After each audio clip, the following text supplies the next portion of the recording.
Good afternoon.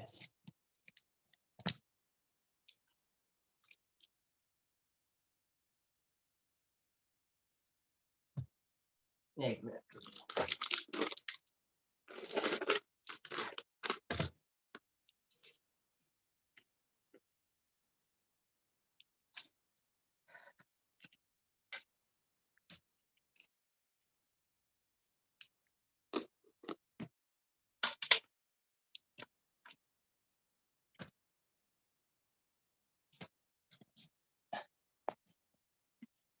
हाँ जी,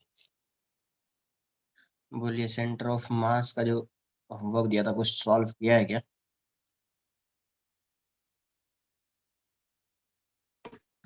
doubts doubts ही होगा या कुछ क्वेश्चंस कराऊंगा?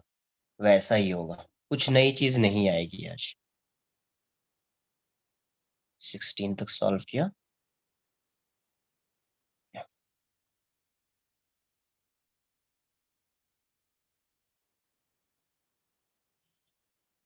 अच्छा, देख लेते हैं उसमें कुछ क्वेश्चंस अगर आएंगे अच्छे तो मैं वो करा देता हूँ। 1 मिनट को पीडीएफ देखने दो उसका।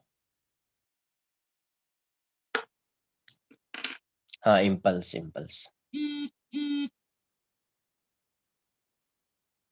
एक मिनट।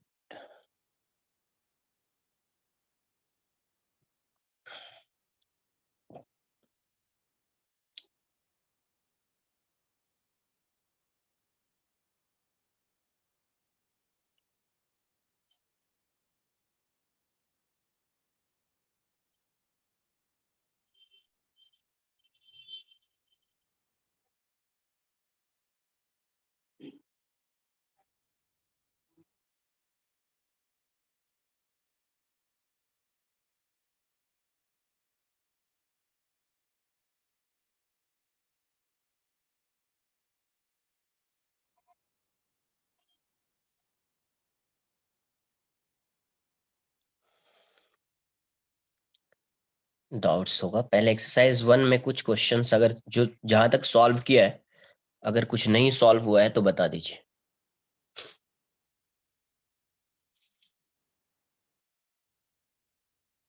35, 47।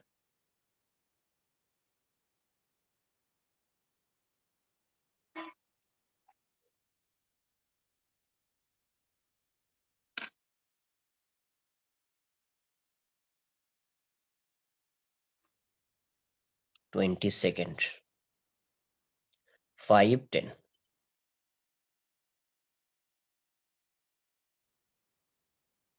25, 31st, 2, 4, 7, 12, 13, 28, 30th। हाँ, आज कुछ नया टॉपिक नहीं होगा। अगर डाउट हो गया तो टाइम बचा तो कुछ क्वेश्चंस ही कराऊंगा। 31st लिखा है, बट कुछ नया नहीं होगा।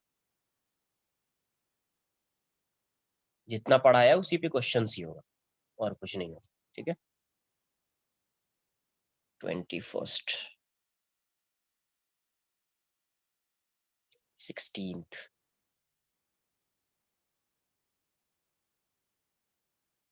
15th।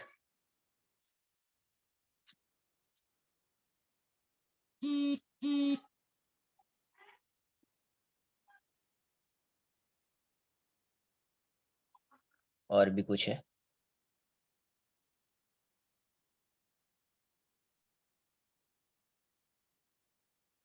24th। ठीक है, तो देखो सेकेंड से स्टार्ट करते हैं। सेकेंड से क्या है?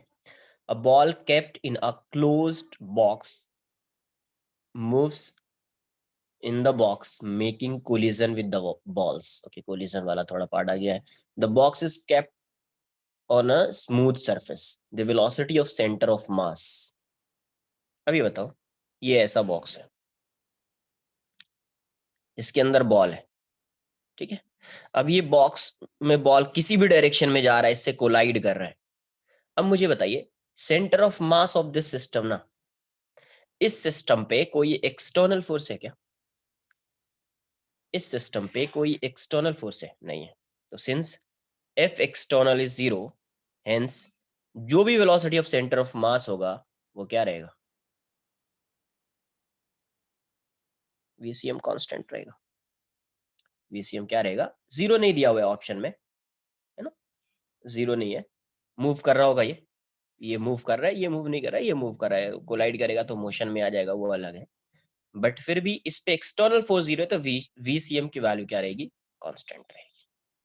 तो क्या दिया हुआ, of the box remains constant, box नहीं सिस्टम, पूरे सिस्टम का जो वेलोसिटी ऑफ सेंटर ऑफ मास होगा वो constant, of the box of remains constant, of the ball remains constant, of the box ball system remains constant, of the ball relative to box remains constant। Answer भी हो जाएगा, velocity of centre of mass of this system, है ना, किसी एक particle को system नहीं, दोनों को सिस्टम मान रहे हैं। किसी एक पार्टिकल पे तो फोर्स लगेगा, एक्सटर्नल फोर्स, जब ये स्ट्राइक कर रहा होगा तब तो ये इस पे फोर्स लगाएगा, ये इस पे फोर्स लगाएगा, तो एक पे तो फोर्स लग रहा है, बट पूरे सिस्टम पे नेट फोर्स क्या है, 0 है। तो सिस्टम पे नेट फोर्स 0 है, तो सिस्टम के सेंटर ऑफ मास की वेलोसिटी जो होगी वो कांस्टेंट होगी। तो इसलिए क्या होगा, the velocity of centre of mass of the ball box ball system remains constant, तो आंसर बी आ जाएगा। Question number 4, the center of mass of a system of particles is at the origin. It follows that the number of particles to the right of the origin is equal to number of particle ना। देखो यहां से सबसे पहले ये बताओ, centre of मास यहाँ पे है, तो जरूरी थोड़ी कि जितना पार्टिकल यहाँ पे है उतना पार्टिकल इस साइड भी होगा। वो कब होता, जब इक्वल मास होता और इक्वल डिस्टेंस पे रखते, जब इक्वल मास होता और इक्वल डिस्टेंस पे रखते तब होता। If the total number of particles to the right of the origin is same as the total mass of the particle, total mass, सिर्फ मास भी सेम होने से नहीं, डिस्टेंस भी सेम होना चाहिए, m into r। देख लेते हैं, the number of particles on x axis should be equal to number of particles on the y axis। if there is a particle on a positive x axis, then there should be at least one particle on negative x axis। there is a particle on c तो दिख रहा है मुझे, है ना, इसका answer C तो लग रहा है, होना चाहिए। If there is a particle on, क्योंकि देखो अगर सेंटर ऑफ मास यहाँ पे डी, ऐसा बोला ना कि if there is a particle, एक particle, if there is a particle on the positive x axis, then there should be at least one particle on the negative x axis, कि D हो जाएगा आंसर। ये भी तो सही है कि एक पार्टिकल यहाँ पे है,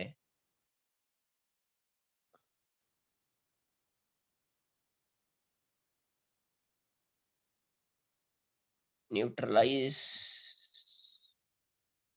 डी दिया है क्या इसका, it follows the centre of mass of a system of particles. कितना आंसर है, A B C D E है, ओके, आई वे,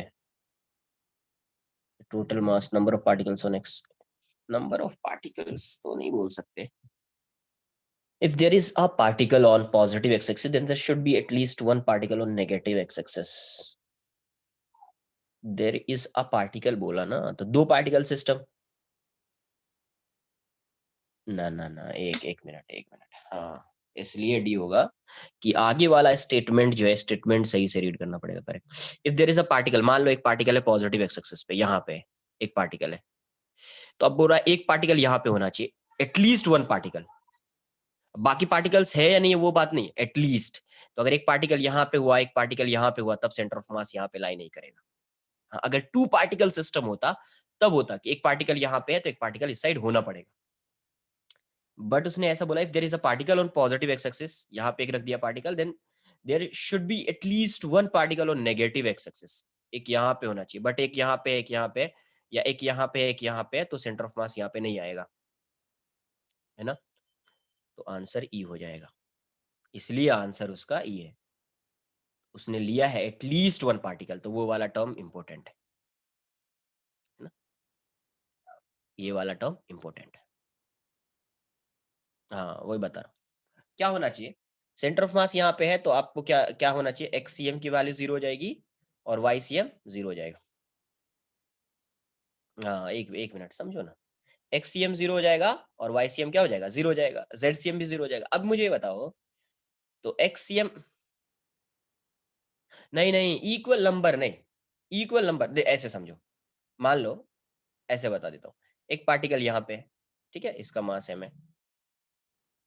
एक पार्टिकल यहाँ पे है, इसका मास 2m है। ये वाला डिस्टेंस 1 मीटर है।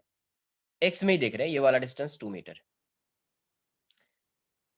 तो ये कितना जाएगा? 4-5m। मान लो कि यहाँ पे एक 5m का मास है और इसका डिस्टेंस 1 मीटर है।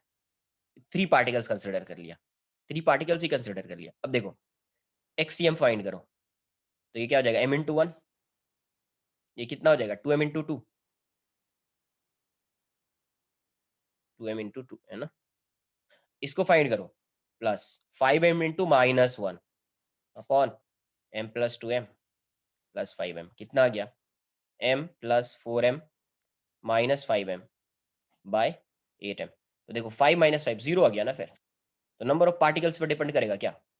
नंबर ऑफ पार्टिकल्स पर डिपेंड नहीं करेगा। किस पे डिपेंड कर रहा है? कि m इंटू आर जितना पॉजिटिव होगा, m इंटू आर की वैल्यू जितनी पॉजिटिव होगी, उतनी ही नेगेटिव में भी आएगी, उतनी भी नेगेटिव में भी आएगी।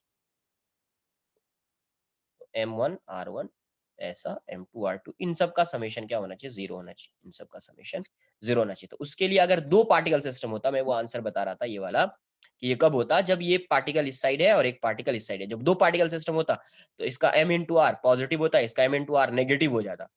तब हो सकता है कि m इंटू आर की वैल्यू जितनी होगी, इस साइड भी m इंटू आर की उतनी वैल्यू होगी, ये नेगेटिव हो जाता, तो प्लस माइनस ऐड होके 0 हो जाता। प्लस माइनस ऐड होके 0 हो जाता। यही बात समझ में? बट यहाँ पे उसने एटलीस्ट दिया हुआ है, मतलब बहुत सारे पार्टिकल्स होंगे, सिर्फ 2 पार्टिकल सिस्टम कंसिडर नहीं कर सकते। बहुत सारे पार्टिकल्स होंगे जिसमें एक पार्टिकल यहाँ पे, एटलीस्ट 1 पार्टिकल यहाँ पे। तो अब ये पार्टिकल यहाँ पे, ये पार्टिकल यहाँ पे, तो अगर ऐसा होगा तो इसका सेंटर ऑफ मास यहाँ पे नहीं आएगा। ऐसा होगा तो इसका सेंटर ऑफ मास यहाँ पे नहीं आएगा। तो मोस्ट अप्रोप्रिएट आंसर जो है वो डी, ई है, सॉरी डी नहीं, ई। क्या हो जाएगा? ई हो जाएगा, है ना।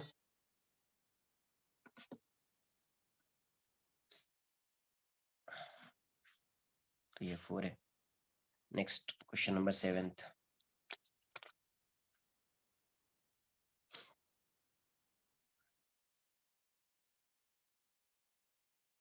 हाँ, तब तब तब जो गिवन ऑप्शन है उसमें मोस्ट अप्रोप्रिएट आंसर वही है, क्योंकि तब 2 पार्ट, तब वहां पे एटलीस्ट लिखा नहीं होता। तब उस क्वेश्चन में वहां पे एटलीस्ट लिखा नहीं होता। तो ये 2 पार्टिकल सिस्टम होता है, किस साइड है, किस साइड है, तब पॉसिबिलिटी है वहां। नेक्स्ट क्या था? Question number 7th। 7th क्या दिया हुआ? सॉरी, 5th भी है, 5th भी है। 5th क्या दिया हुआ? A bead can slide on a smooth straight wire and a particle of mass m is attached to the bead by light string of length L। ये ऐसा है, ये ऐसा है ना। A bead can slide on a smooth straight wire and a particle of mass m is attached to the bead by light string of length L। तो ये एक bead है, इसका मास 2m है, और यहाँ पे एक स्ट्रिंग है, और यहाँ पे एक मास m है। ये ऐसा है, ठीक है। The particle is held in contact with the wire with the string taut and is then let to fall. If the bead has mass 2m, then when the string makes an angle theta with the wire, the bead will have slipped the distance। ये कितना distance move करेगा? अब मुझे ये बताओ कि अगर ये इस साइड आएगा, तो ये थोड़ा सा इस साइड शिफ्ट हो जाएगा, होगा या नहीं होगा? ये थोड़ा सा, अगर ये इस साइड आएगा, तो ये इस साइड शिफ्ट हो जाएगा। हाँ, तो देखो अब ये ऐसा हो जाएगा।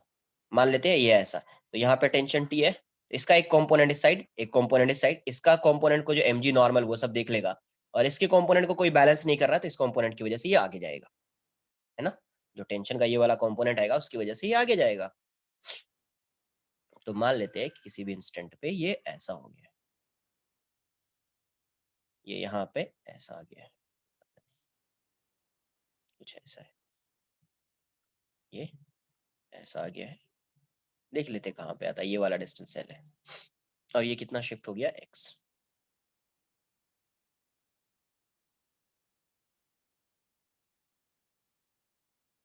तो ये वाला डिस्टेंस कितना एंगल बना रहा है अभी वर्टिकल के साथ? थीटा बोला है ना, string makes an angle theta with the wire, the bead, ये थीटा है ना।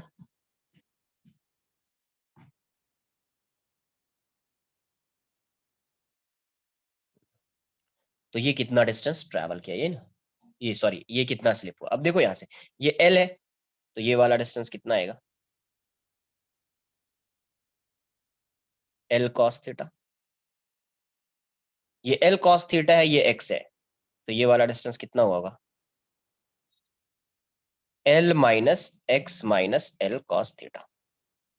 टोटल डिस्टेंस एल था, यहां से यहां तक का डिस्टेंस एल है, तो ये एक्स है, ये एल कॉस थीटा है, तो ये वाला distance L minus x minus l cos theta. अब ये बताओ एक्स डायरेक्शन में नेट फोर्स क्या है? जितना टेंशन यहाँ पे उतना टेंशन यहाँ पे, तो इसका कंपोनेंट एक्स में इस साइड जितना है उतना ही इसका कंपोनेंट इस साइड आएगा, दोनों कैंसिल आउट हो जाएगा। तो एक्स डायरेक्शन में नेट फोर्स कितना है? 0, since sigma f x is 0।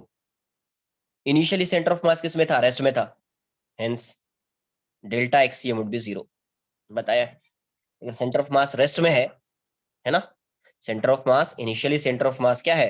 Rest में है, and external force along x direction 0 है, तो change in position of x coordinate of centre of mass would be 0। तो ये होता क्या है? m1 delta x1 plus m2 delta x2 by m1 plus m2 equals to 0। ये इस side आएगा तो 0 हो जाएगा। तो ये 2m, ये कितना मूव किया? x, ये कितना है? m, ये कितना मूव किया? तो ये इस डायरेक्शन में आया है। कितना? इसका डिस्प्लेसमेंट पहले यहाँ पे था, अभी यहाँ पे आ गया, तो x डायरेक्शन में डिस्प्लेसमेंट इसका इतना है, तो माइनस के साथ लिख देते, minus l minus x minus l cos theta equals to, ये इस साइड आएगा तो 0 हो जाएगा। तो यहाँ से ये वैल्यू कितनी आ रही है? 2mx minus m l plus m x plus m l cos theta equals to 0। तो इस वैल्यू को इस साइड लेकर आइए, तो 3mx equals to m l minus m l cos theta. तो यहाँ से 3mx इक्वल्स टू क्या आ जाएगा? एम एल इंटू 1 माइनस कॉस थीटा। तो m से m जाएगा, तो x की वैल्यू कितनी हो जाएगी? l/3 1 माइनस कॉस थीटा। तो ये कितना मूव किया? l/3 1 माइनस कॉस थीटा। समझो यहाँ से, यहाँ पे क्या लिखा? सिग्मा एफ एक्स, मतलब net force along x direction. तो ये ऐसा है, यहाँ पे टेंशन लग रहा है, x डायरेक्शन में फोर्स जो आएगा तो इसी का कंपोनेंट आएगा। ये थीटा है, तो आप लिख सकते हैं t cos थीटा। तो इस ब्लॉक पे इस साइड फोर्स आएगा t, इस साइड वर्टिकल डायरेक्शन में mg, इसका भी mg नॉर्मल आएगा जो आना है। तो इसका भी एक कंपोनेंट ये थीटा है, तो ये भी थीटा होगा, तो ये वाला एंगल थीटा, तो ये t cos थीटा और ये t sin थीटा। तो x डायरेक्शन में इस पे जितना फोर्स लग रहा है, इस पे भी उतना ही फोर्स लग रहा है। तो net force along x direction on this system is 0। Net force system क्या है? ये बीड है और ये ब्लॉक है और स्ट्रिंग है। Net force है ना on this system along x direction is 0 and initially center of mass is at rest. It means change in position of x coordinate of center of mass would be 0. तो यहाँ पे 0 हो जाएगा, यहाँ से आपका आंसर ये आ जाएगा, यहाँ से आपका आंसर ये आ जाएगा, है ना। 5।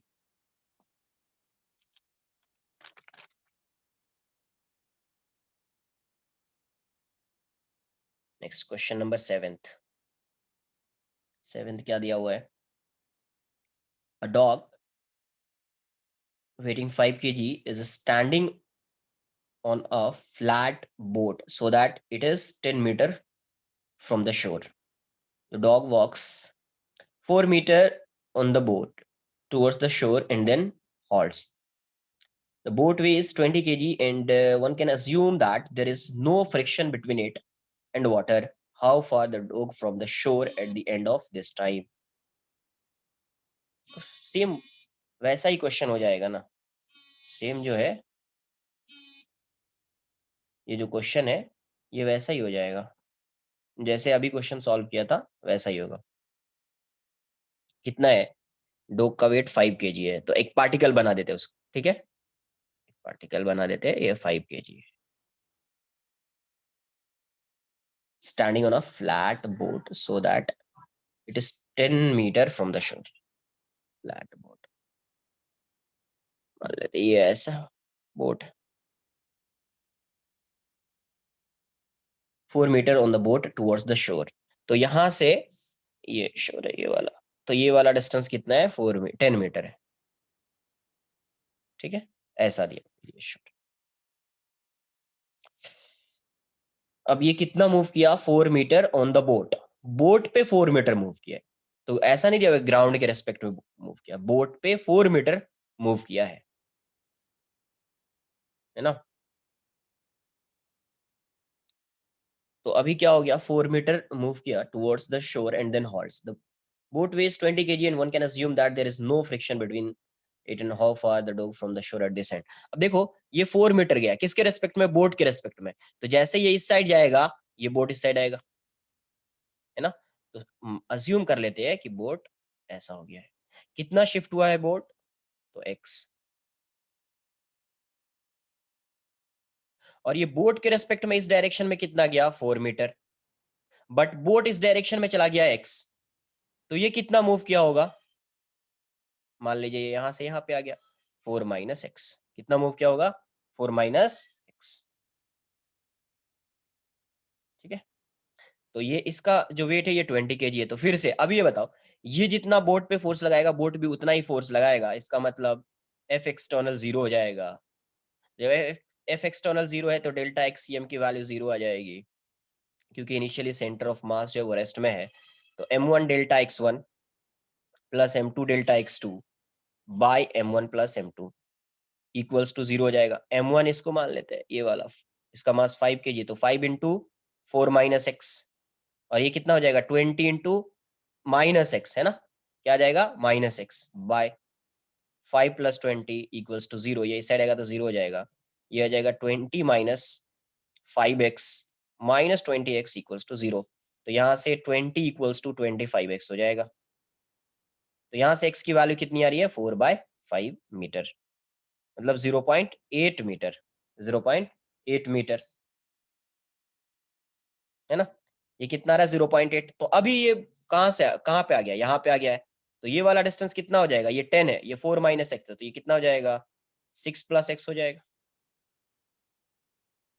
यही है ना। अभी शोर से इसका डिस्टेंस कितना है, 6 + x, दोनों को ऐड करो 10 आएगा, तो 6 + x है, तो रिक्वायर्ड डिस्टेंस कितना है, रिक्वायर्ड डिस्टेंस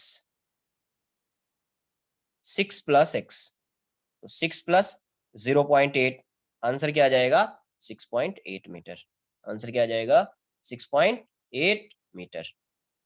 आई बात समझ में।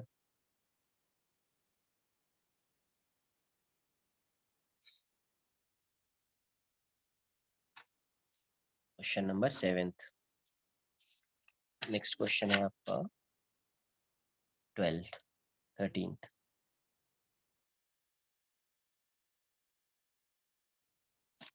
ये ऐसा है, ऐसे समझो ना, ये शोर है और ये डॉग जो है ये यहाँ पे है, इसको एक पार्टिकल मान लिया है, पॉइंट मास, तो ये 10 मीटर पे है। तो अभी जैसे ये इसके टुवर्ड्स, शोर की टुवर्ड्स मूव करेगा तो ये बोट इस डायरेक्शन में आएगा, तो अज्यूम कर लिया कि बोट एक्स शिफ्ट हुआ है, और ये बोट के रेस्पेक्ट में कितना ट्रैवल किया, 4 मीटर, बट बोट इस डायरेक्शन में एक्स गया है, तो ग्राउंड के रेस्पेक्ट में कितना ट्रैवल किया होगा, तो 4 - x, क्योंकि बोट इस डायरेक्शन में जा रहा है, तो ये कितना हो जाएगा, 4 - x। ऑप्शन देखकर वैसा करके, हाँ आ जाएगा, ऑप्शन ही देख के आ जाएगा तुमको वैसा करके। इसका ऑप्शन ये ऐसा दिया हुआ है कि पता है कि ये 4 आया है, ये बोट इस साइड जाएगा, तो ये पहले 6 था, अगर ये बोट मूव नहीं करता तो ये 4 मूव किया इससे, तो 6 होना चाहिए, बट बोट इस साइड गया है तो 6 से कुछ ग्रेटर होना चाहिए। ऑप्शन में एक ही वैल्यू है जो 6 से ग्रेटर है, 10 तो पॉसिबल नहीं है, सी वाला जो 10 दिया हुआ है वो तो पॉसिबल नहीं है। वैसे आप कर सकते थे। नेक्स्ट है question number 12th।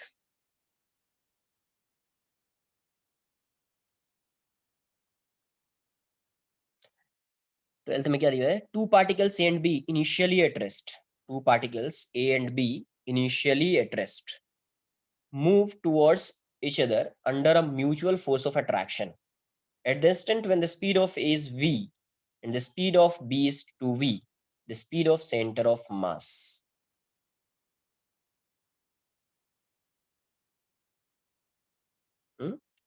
Okay 12th sorry, वो तो सिंपल, वो तो दिख रहा है, नेट फोर्स 0 है तो 12th shell is fired from a gun with a muzzle velocity u at an angle theta with the horizontal. एक बार आप इसको सॉल्व करने दो, फिर 10th पे जाऊंगा।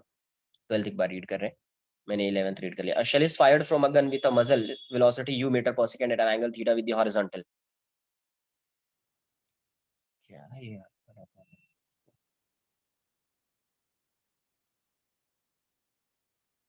At the top of the trajectory of shell explodes into two fragments P and Q of equal mass. If the speed of fragment P immediately after explosion becomes 0, where does the center of mass of the fragment hits the ground? क्या आएगा answer? ये question तो किया है, यहाँ पे explosion हो रहा है तो उसका एक पार्ट जो है यहाँ से दो बन गया है, एक पार्टिकल ऐसा है, एक पार्टिकल ऐसा है, तो ये रेस्ट में आ गया उसी इंस्टेंट पे, ये यहाँ पे आ गया और ये यहाँ से कहीं यहाँ पे आएगा। अब ये बताओ, ये जो एक्सप्लोजन हुआ होगा वो किसकी वजह से हुआ? एक्सप्लोजन, एक्सप्लोजन किसकी वजह से? Internal force. तो जब इंटरनल फोर्स की वजह से एक्सप्लोजन हुआ है, इसका मतलब centre of mass will follow the same path as before. Centre of mass पहले कैसा जाता? ऐसा जाता, तो अभी भी सेंटर ऑफ मास ऐसा ही जाएगा ना, और इसका सेंटर ऑफ मास यहाँ पे आ जाएगा, तो बेसिकली सेंटर ऑफ मास की वैल्यू क्या हो जाएगी? रेंज। सेंटर ऑफ मास की वैल्यू क्या हो जाएगी? रेंज। तो रेंज कितना आएगा? U square sine 2 theta by जी,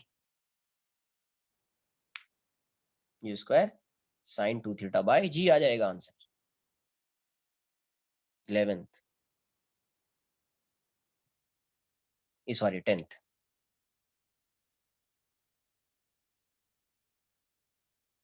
इसी टाइप का, उसमें तो वैल्यूज भी फाइंड करने के लिए बोला है कि ये कितने यहाँ पॉइंट ऑफ प्रोजेक्शन से कितने डिस्टेंस पे जाके स्ट्राइक करेगा।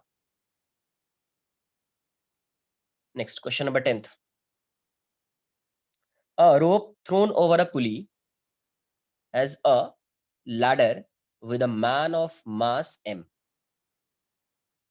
on one of its end and a counterbalancing mass m on its other end. ऐसा है, एक साइड जो है ये मास काउंटर बैलेंसिंग मास m है और एक साइड लैडर है, इस साइड लैडर है ना। rope thrown over a pulley has a ladder with a man of mass m. यहाँ पे कुछ ऐसा लैडर बना होगा इस टाइप का, यहाँ पे मान भी है, तो इसका मास, इन सब का मास जो है वो m है, मतलब इस साइड मास m है और इस साइड मास m है, ऐसा बोला क्या उसने? man of mass m on one of its ends,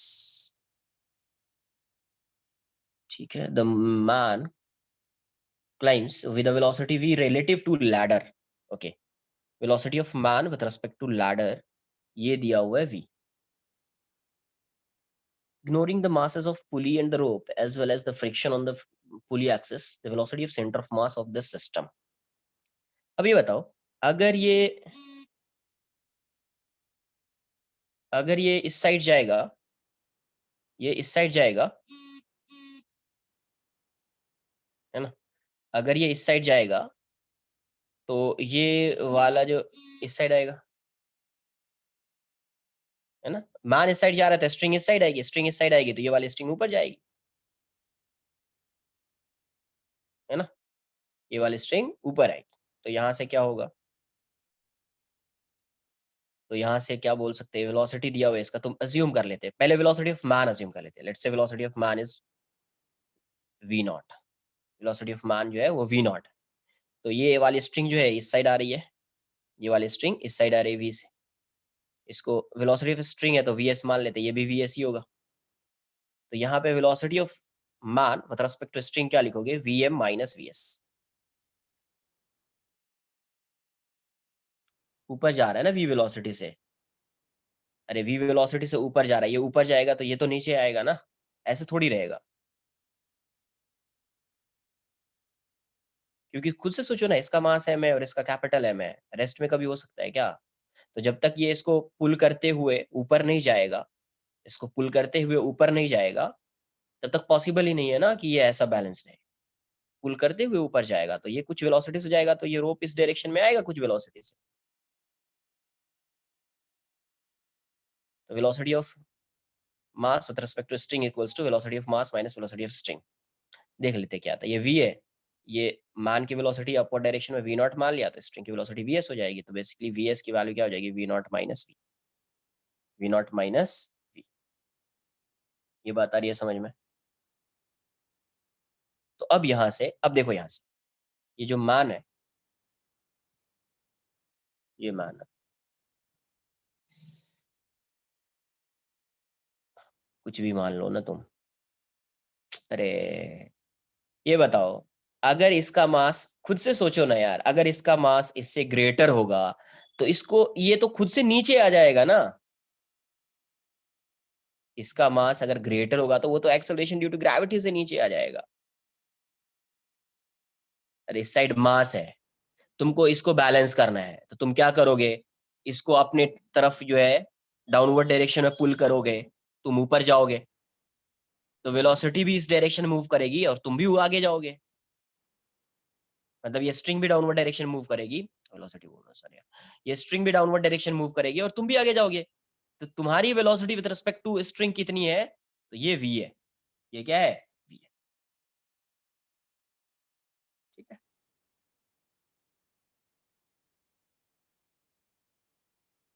तो अब देख लेते हैं, मान का मास भी पता नहीं है यार, तो मान का मास m1 मान लेते हैं।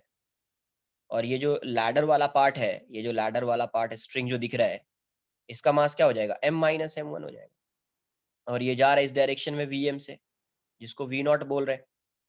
ये इस डायरेक्शन में आ रहा है v नॉट माइनस v से, और ये एक मास m है, ये इस डायरेक्शन में जा रहा है vs से, ये भी, इसकी वैल्यू भी v नॉट माइनस v है। इतनी बात आई समझ में? इसका मास अज्यूम करना पड़ेगा क्योंकि दोनों का मास, कंबाइंड मास m है, combined mass of this ladder and मान, ये m है, तो इसका मास m1 अज्यूम किया, तो ये लैडर वाले पार्ट का मास क्या, m माइनस m1, ऐसा बना दीजिए। रीड करो ना क्या दिया हुआ है, क्वेश्चन में एक बार रीड कीजिए क्या गिवन है। A rope thrown over a pulley has a ladder with a man of mass m.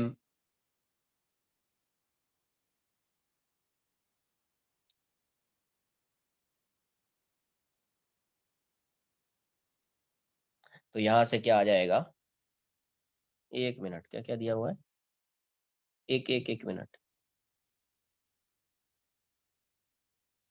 Question सही लिखा ना यार मैंने।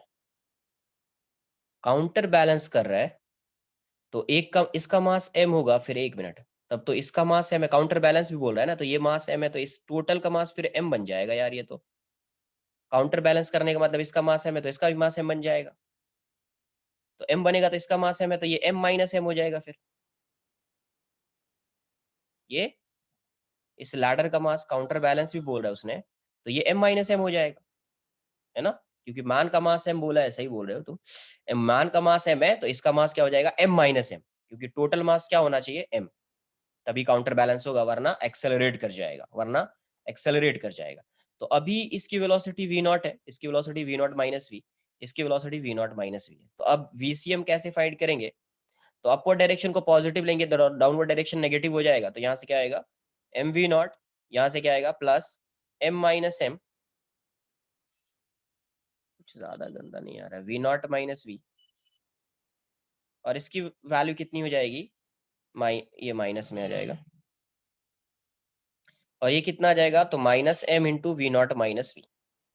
अरे कुछ टर्म कैंसल आउट हो जाएगा फिर लग रहा है, ये वाला m से ये कैंसल आउट हो जाएगा, फिर m, और ये हो जाएगा m माइनस m, और ये हो जाएगा m, तो ये वाला टर्म जाएगा, तो ये वाली वैल्यू कितनी हो जाएगी, एम वी नॉट, यहाँ से minus m into v naught minus v।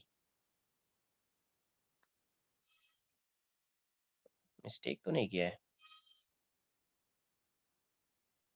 m minus m v naught minus v। एक मिनट, ओ ये वाला प्लस, करेक्ट, वही तो सोच रहा हूँ, कुछ तो कैंसिल होना चाहिए। और फिर ये कितना आ जाएगा, माइनस माइनस प्लस हो जाएगा, m into v naught minus we.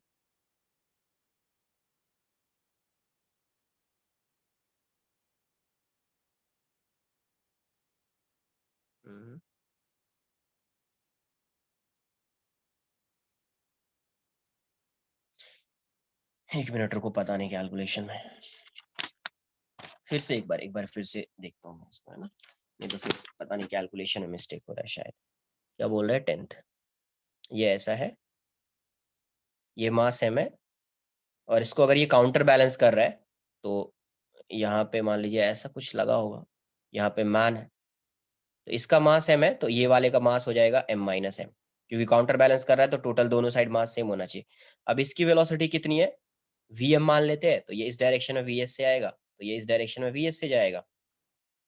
तो वेलोसिटी ऑफ मान विथ रिस्पेक्ट टू स्ट्रिंग, ये दिया हुआ है vm माइनस vs, ये वाली वैल्यू गिवन है आपको v, है ना, यही ये वैल्यू गिवन है आपको v, तो ये हो जाएगा vm माइनस vs। यहाँ से वेलोसिटी ऑफ s की वैल्यू कितनी हो जाएगी, तो vm माइनस v हो जाएगा, vm माइनस v हो जाएगा।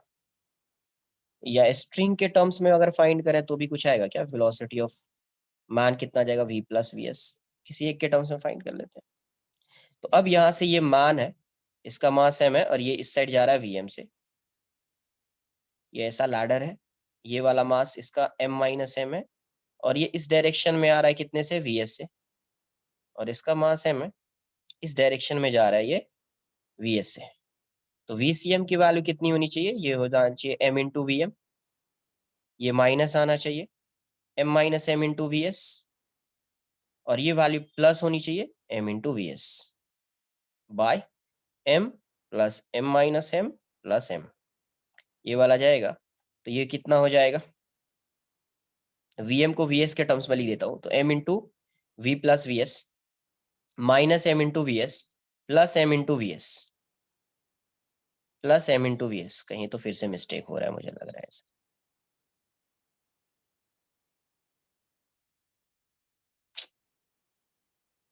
ये तो जा रहा है, कैंसल आउट होना चाहिए यार वैल्यू, ये vs वाला टर्म भी कैंसिल होना चाहिए, कहीं ना कहीं तो कुछ गलत कर रहे हैं अपन।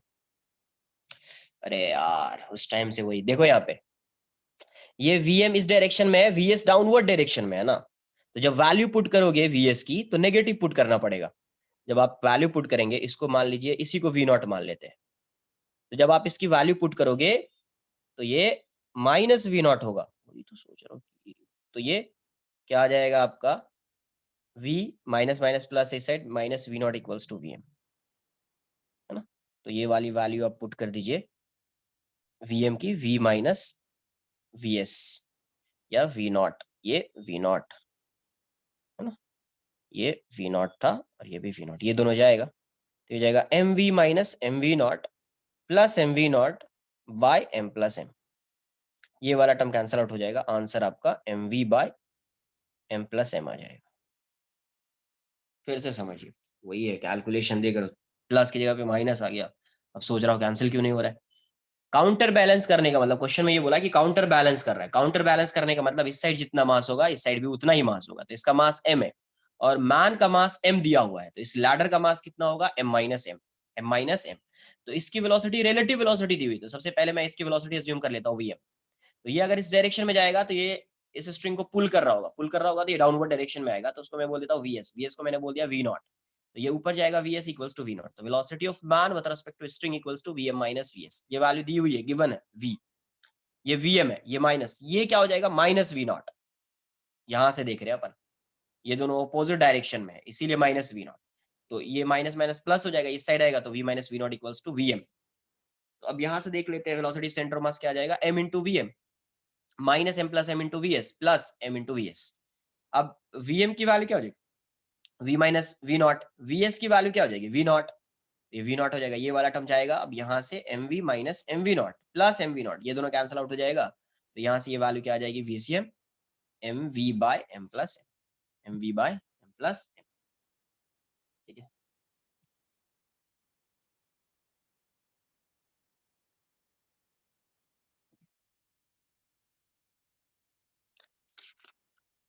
तो जब इस टाइप का रिलेटिव है तो इंडिविजुअल, क्योंकि ग्राउंड के रेस्पेक्ट में आपको फाइंड करना पड़ेगा, सेंटर ऑफ मास फाइंड करना है, velocity of centre of mass, तो आपको ग्राउंड के रेस्पेक्ट में फाइंड करनी पड़ेगी वेलोसिटी, इसलिए इंडिविजुअल वेलोसिटी फाइंड करना पड़ेगा। क्वेश्चन नंबर 12 हो गया है आपका। Next question number 13, four particles of masses m1, क्या दिया हुआ है, ऐसा दिया हुआ है कुछ, इसका mv, उसने vr लिखा है, वही रिलेटिव वेलोसिटी को उसने vr कर दिया, तो mvr बाई 2m, आंसर इसका बी हो जाएगा, आंसर इसका बी हो जाएगा, है ना। उसने एम वी को वी आर बोल दिया, रिलेटिव वेलोसिटी को वी आर बोल दिया उसने, बाई 2m, ये आ जाएगा आंसर।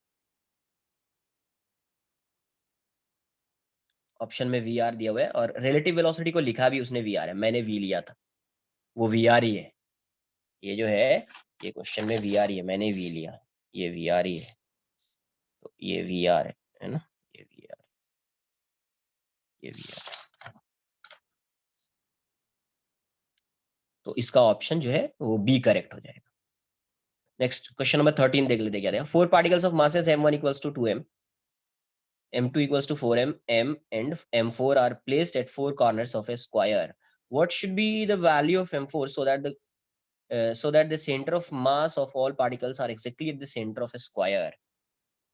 देखो यहाँ से m1 की वैल्यू कितनी दी हुई है 2m, m2 की वैल्यू कितनी दी हुई है 4m, ये m3 की वैल्यू कितनी गिवन है m, तो m4 की वैल्यू क्या होगी, इसका सेंटर ऑफ मास इसके सेंटर पे लाई करेगा, यहाँ पे इसके सेंटर पे लाई करेगा यहाँ पे।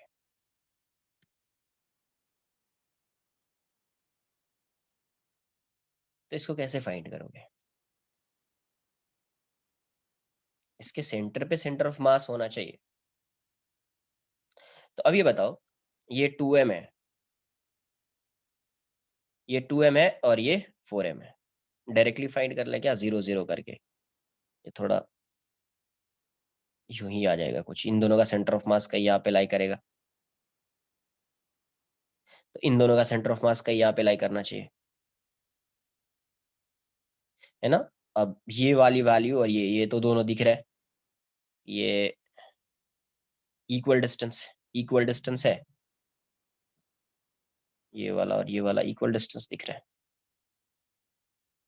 अच्छा ठीक है ना, अज्यूम ही करके फाइंड कर लेते हैं, डायरेक्ट आ जाता तो थोड़ा सही दिखता ना।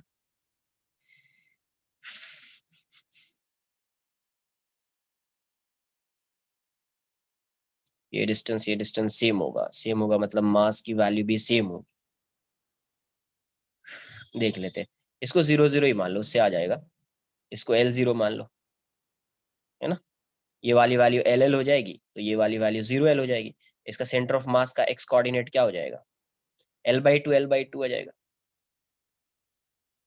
तो XCM कितना आएगा, 2m into 0 plus 4m into L plus m into L plus m4 into 0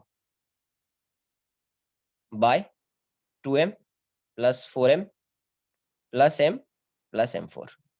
XCM है कितना, L/2 है, XCM है कितना, L/2, ये 0 हो जाएगा, ये भी 0 हो गया, ये 5 ml बाय 4 2 8 6 6 7 7m प्लस m4, L से L जाएगा, तो यहाँ से क्या आ रहा है, 7m plus m4 equals to 5 into 2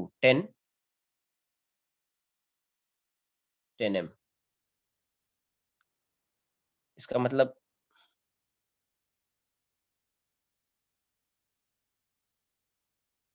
एक मिनट रुको यार,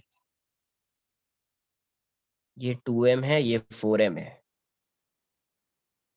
तो ये 5m है, सेंटर मास इसके सेंटर पे लाई करेगा क्या,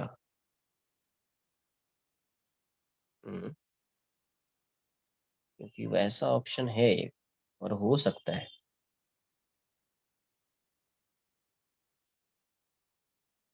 ना।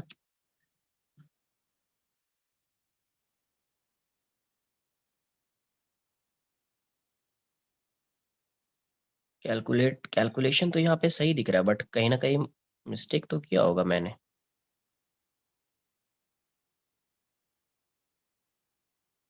बट यहाँ पे कैलकुलेशन क्यों सही दिख रहा है फिर?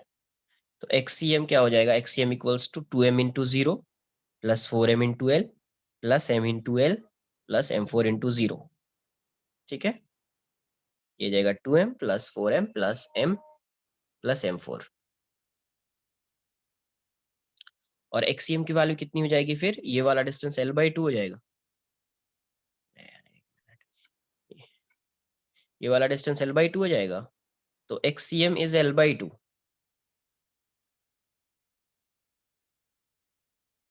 L/2 equals to 5mL/7m plus m4। तो यहाँ से m4 3m आ रहा है।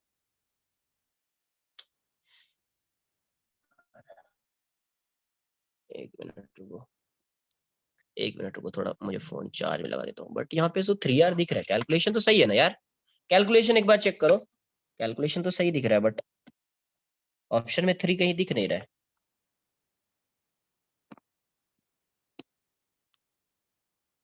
हाँ एक मिनट रुको, ये भी सही बोल रहे हैं, वाईसीएम भी कैलकुलेट कर लेता हूँ, ये भी करेक्ट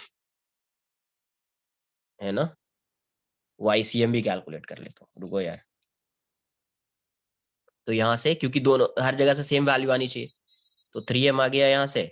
अगर वाईसीएम फाइंड करेंगे तो वाईसीएम कितना आ जाएगा? 2m × 0 plus 4m × 0 plus m × L plus m4 × L by 2m plus 4m plus m plus m4, क्योंकि दोनों से सेम आना चाहिए। तो वाईसीएम क्या हो जाएगा? L/2। और ये हो जाएगा आपका, L कॉमन ले लीजिए, m प्लस m4, ये जाएगा 7m प्लस m4। ये जाएगा क्योंकि दोनों से सेम ही वैल्यू आनी चाहिए। 7m plus m4 equals to 2m plus 2m4। तो यहाँ से आ रहा है 5m इक्वल्स टू m4। हाँ ये भी सही है। देखो इससे वैल्यू आ रही है m4 इक्वल्स टू 5m, इससे आ रहा है m4 इक्वल्स टू 3m। दोनों की वैल्यू क्या होनी चाहिए? सेम होनी चाहिए। सेम m है, मास तो चेंज होगा नहीं, दोनों क्या है? सेम m है, तो दोनों से वैल्यू क्या आनी चाहिए? सेम आनी चाहिए। बट दोनों की वैल्यू यहाँ पे सेम नहीं है। इसका मतलब इसका सेंटर ऑफ मास जो है, इस सिस्टम का मास आप कुछ भी रख दीजिए, यहाँ पे आप मास कुछ भी रख दीजिए, इसका सेंटर ऑफ मास इसके सेंटर पे नहीं आएगा। इसका सेंटर ऑफ मास इसके सेंटर पे नहीं आएगा। ये बात समझ में? तो इसीलिए इसका आंसर जो है वो डी होगा। इसलिए इसका आंसर, अगर दोनों की वैल्यू सेम होती तो आ जाती, दोनों की वैल्यू सेम होती तो आ जाती।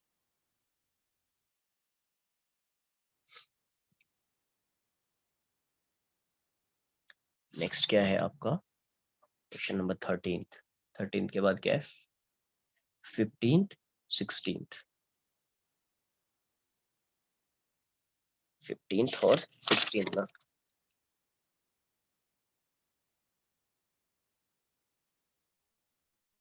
अरे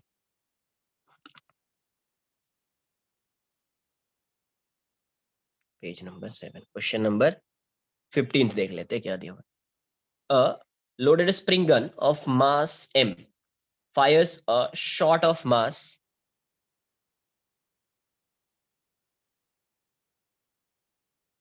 नहीं वही तो फाइंड ही नहीं कर पाएंगे, सेंटर ऑफ मास पे ला ही नहीं करेगा, क्योंकि दोनों से m की 4 की वैल्यू क्या आ रही है? डिफरेंट आ रही है। एक से 3m आ रहा है, YCM से 4m 5m आ रहा है। दोनों से वैल्यू क्या होनी चाहिए? सेम होनी चाहिए ना, मास की वैल्यू कोई एक पर्टिकुलर वैल्यू होगी, है ना? तो एक से 3m आ रहा है, एक से 5m आ रहा है। इसका मतलब क्या होगा कि इसका जो सेंटर ऑफ मास है उसके सेंटर पे लाई करेगा ही नहीं। आप मास की कुछ भी वैल्यू पुट कर दो, आप मास की कुछ भी वैल्यू पुट कर दो, उसके सेंटर पे लाई नहीं करेगा।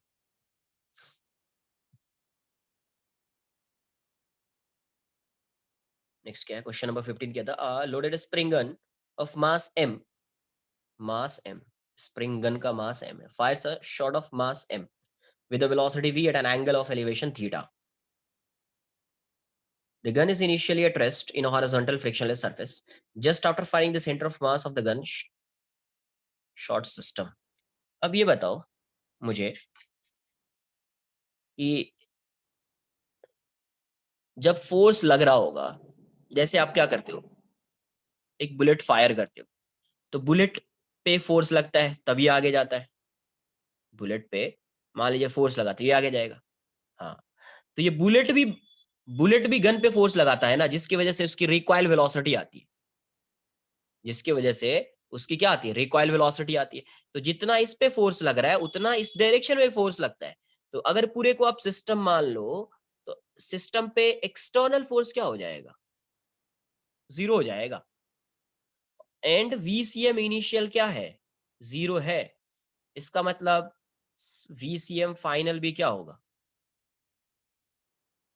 जीरो ही होगा। मतलब centre of mass remains at rest. जितने वेलोसिटी से ये इस साइड जा रहा है, जितना मोमेंटम इसको मिल रहा है उतना ही मोमेंटम इसको इस डायरेक्शन में मिलेगा। तो centre of mass initial velocity zero है, एफ एक्सटर्नल जीरो है, तो सेंटर ऑफ मास का पोजीशन चेंज नहीं होगा। सेंटर ऑफ मास डेल्टा एक्सीएम की वैल्यू क्या हो जाएगी, जीरो हो जाएगी। डेल्टा एक्सीएम जीरो हो जाएगा।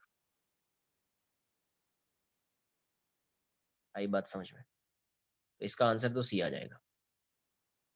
Question number 16, velocity of center of mass of two particle is v and the sum of masses of two particles is m। Velocity of centre of mass VCM की value क्या है, v है, और सम जो है m1 plus m2 की जो value है वो m है।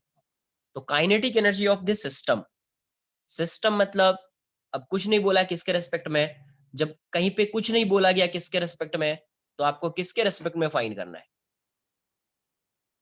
यहाँ पे कुछ नहीं बोला गया किसके रेस्पेक्ट में, तो आपको किसके रेस्पेक्ट में फाइंड करना है, ग्राउंड के रेस्पेक्ट में। तो kinetic energy of system with respect to ground है ना। तो आपको एक फॉर्मूला कुछ बताया था ऐसा, kinetic energy of system with respect to centre of mass plus kinetic energy of centre of mass. तो ये क्या होता था, half mu into v relative square plus ये क्या हो जाएगा, हाफ एम सिस्टम एम है into v c m square. तो ये half into mu into v relative square plus half m v square, v c m v है। तो अब ये बताइए, वेलोसिटी ऑफ सेंटर ऑफ मास दिया हुआ है, velocity of centre of mass given है कि v है। तो आपको ये बताना है कि इसका सुटेबल आंसर क्या हो सकता है। अब एक केस हो सकता है जहां पे उसकी रिलेटिव वेलोसिटी क्या हो जाएगी, जीरो। हो सकता है कोई केस ऐसा बन सकता है, देखा भी है कि रिलेटिव वेलोसिटी जीरो हो जाती है बट सेंटर ऑफ मास की वेलोसिटी जीरो नहीं होती है। मैक्सिमम एक्सटेंशन वाला केस देखा ना एक, कि वहां पे वेलोसिटी रिलेटिव वेलोसिटी जीरो है बट सेंटर ऑफ मास की वेलोसिटी जीरो नहीं है। तो एक केस हो सकता है जहां पे ये जीरो हो जाए। जब ये जीरो होगा तो kinetic energy of system with respect to ground ये होगा। वरना हर केस में v रिलेटिव की वैल्यू जीरो से ग्रेटर होगी, जीरो से ग्रेटर होगी तो ये वैल्यू पॉजिटिव होगी। तो या तो ये वैल्यू पॉजिटिव होगी या एक इंस्टेंट आएगा जहां पे रिलेटिव वेलोसिटी जीरो हो जाएगी, तो ऐसा हो जाएगा।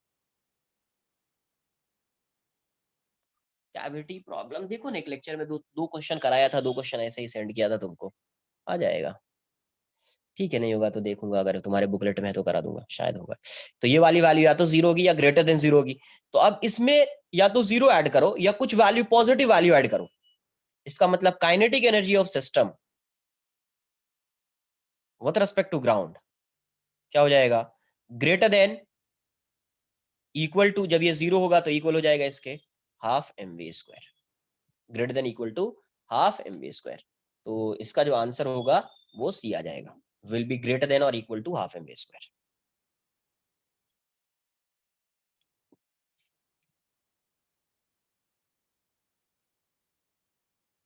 क्वेश्चन नंबर 16 15 है ना, 10th भी हो गया, 10th आना। नेक्स्ट क्या है आपका, question number 21st 22nd 24th।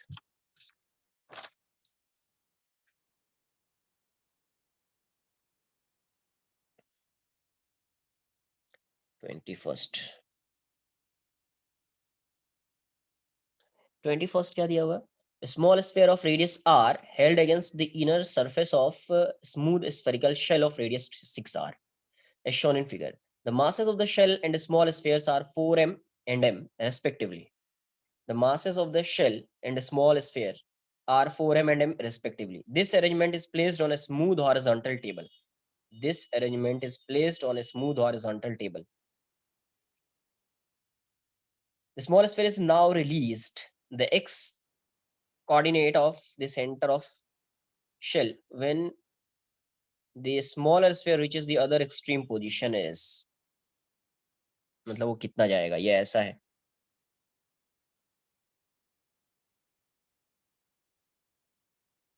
ये यहाँ पे है. अभी बताओ, ये रिलीज हुआ मान लो यहाँ पे है सपोज, थोड़ी देर के लिए यहाँ पे, तो ये जो है इस पे नॉर्मल रिएक्शन ऐसा लगाएगा. तो नॉर्मल का कंपोनेंट ऐसा आएगा, एक कंपोनेंट ऐसा आएगा, यहाँ से यहाँ तक इसका एक्स कंपोनेंट आएगा. एक्स कंपोनेंट आया मतलब इस वाले स्फीयर पे जो क्या लग रहा होगा, ये शेल है, शेल पे क्या लग रहा होगा, तो हॉरिजॉन्टल डायरेक्शन में फोर्स लग रहा है, तो ये एक्सेलरेट करेगा. ये क्या करेगा, इस डायरेक्शन में एक्सेलरेट करेगा. तो एक्सेलरेट करेगा तो ये इस साइड मूव करेगा, है ना. जब ये यहाँ पे आएगा, यहाँ पे आया, तो यहाँ पे इसकी वेलोसिटी, इस पे नॉर्मल ऐसा लगाएगा, इसका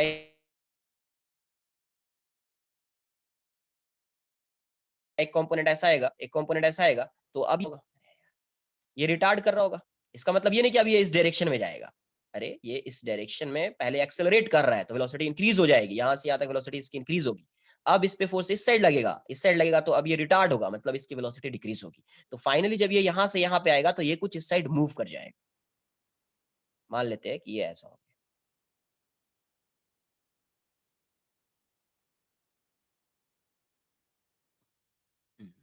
कुछ ज्यादा ही गंदा.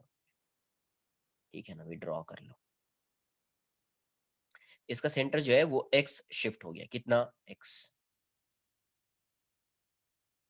ये शिफ्ट हो गया. अभी ये बॉल यहाँ पे आ गया. अब ये बताइए बॉल कितना मूव किया होगा. इसका सेंटर एक्स शिफ्ट हुआ है, मतलब यहां से यहां तक का भी डिस्प्लेसमेंट एक्स ही हुआ होगा, है ना. अब यहां से यहां तक का डिस्टेंस क्या था, यहां से यहां तक का डिस्टेंस है 2r. यहां से यहां तक का डिस्टेंस 2r. ओके, 2r नहीं, spherical shell of radius 6r. 6r है तो ये 12r हो जाएगा. 6r है तो ये 12r हो जाएगा, है ना. अब इसका जो सेंटर है, पहले ये ऐसा है, ऐसा है, मतलब यहां से आप देखो, क्योंकि इसका रेडियस भी दिया हुआ है, तो यहां से मत देखो, आप यहां से देखो, तो ये वाला डिस्टेंस 11r है. ये बात आ रही है समझ में. अरे यहाँ से यहाँ तक कितना होगा, 12r, बट ये वाला r तो नहीं देखना, इसके सेंटर को देखो, तो ये कितना है, 11r. अभी ये यहाँ पे आ गया है, तो इसका सेंटर यहाँ पे आ गया है, तो ये वाला डिस्टेंस कितना है, डिस्टेंस ही फाइंड करना है बस. ये x है और ये r है, तो ये हो जाएगा x प्लस r. तो ये वाला डिस्टेंस कितना शिफ्ट हुआ ये इस डायरेक्शन में, तो ये हो जाएगा 11r माइनस दिस, तो 10r माइनस x. कितना शिफ्ट हुआ है, तो 10r माइनस x, इतना शिफ्ट हुआ है ये 12r वाला जरूरत नहीं था, 11. तो ये जो है बॉल यहाँ से यहाँ पे आ रहा है, तो ये भी कुछ आगे जाएगा, तो ये कितना हुआ, 10r माइनस x. तो आपको पता है कि x डायरेक्शन में ये जितना इस पे फोर्स लगाएगा, ये भी उस पे उतना ही नॉर्मल लगाएगा, तो x कंपोनेंट 0 हो जाएगा.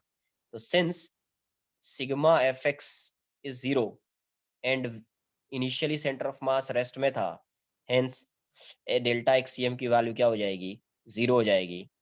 तो एक का मास जो है, इस वाले का मास है 4m और इसका मास है m.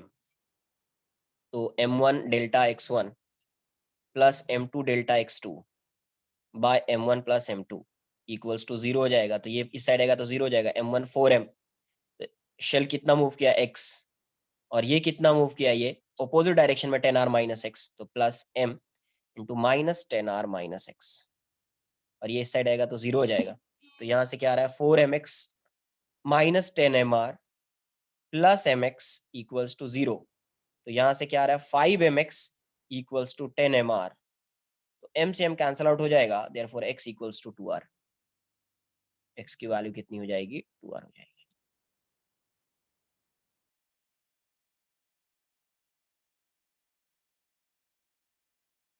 है ना. तो x की वैल्यू 2r हो जाएगी. बस वही है, देखना पड़ेगा कि ये किस डायरेक्शन में जाएगा, तो इस डायरेक्शन में जाएगा. अब शिफ्ट होगा तो डिस्टेंस देख लीजिए किसका डिस्प्लेसमेंट कितना है. तो एक डायरेक्शन में पॉजिटिव लेंगे तो उसके ऑपोजिट डायरेक्शन में नेगेटिव कंसीडर कर लीजिए, खुद से आंसर आ जाएगा.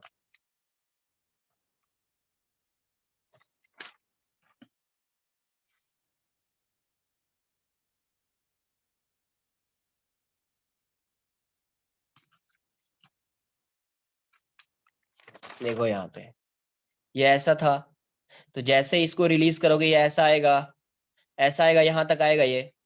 तो जैसे मान लो यहाँ पे सपोज किसी भी इंस्टेंट पे यहाँ पे, तो ये इस पे ऐसा नॉर्मल लगाएगा, तो इस नॉर्मल का दो कंपोनेंट होगा, nx एंड ny। तो इस कंपोनेंट की वजह से ये आगे जाएगा, इस कंपोनेंट की वजह से ये इस डायरेक्शन में एक्सेलरेट करेगा, है ना। तो ये इस डायरेक्शन में एक्सेलरेट कर रहा है, तो यहां से यहां तक ये एक्सेलरेट ही करेगा, वेलोसिटी इंक्रीज होगी। अब ये ऐसा नॉर्मल लगाएगा, तो अब इस ये रिटार्ड कर रहा होगा, कुछ टाइम के बाद रेस्ट में आ जाएगा। तो उससे मतलब है नहीं कि रेस्ट में, जब ये यहाँ से यहाँ पे आ गया तब बताना है कि ये कितना डिस्प्लेस हुआ है। तो मैं मान लेता हूँ कि इसका जो सेंटर है वो एक्स गया है, सेंटर एक्स जाने का मतलब इसका हर पार्ट एक्स मूव किया होगा इस डायरेक्शन में। तो ये वाला जो है ये यहाँ पे आ गया है, यहाँ पे आ गया है, तो ये एक्स शिफ्ट हुआ। तो ये पहले यहाँ पे था, इसका रेडियस आर है, इस वाले का रेडियस 6r है। तो पहले ये यहाँ पे था, तो इसका सेंटर यहाँ पे है, तो सेंटर से इसका डिस्टेंस, इस पॉइंट का डिस्टेंस कितना है, 11r। इसके सेंटर से यहाँ का डिस्टेंस कितना होगा, 11r। अभी ये यहाँ पे आ गया है, तो इसके सेंटर से यहाँ का डिस्टेंस कितना, ये x है और ये r है, तो ये वाला डिस्टेंस x प्लस r। तो इसका सेंटर जो है वो कितना डिस्प्लेस हुआ होगा, तो पहले 11r पे था, ये x प्लस r है, मतलब इतना डिस्प्लेस हुआ होगा 10r माइनस x। यहाँ पे था, यहाँ से यहाँ तक आने में x डायरेक्शन में इसका डिस्प्लेसमेंट कितना हुआ, 10r माइनस x। और ये कितना गया x, तो यहाँ से डेल्टा x से हम 0 कर दिया। तो ये इस साइड गया पॉजिटिव, और ये स्फीयर जो इस साइड आया तो नेगेटिव।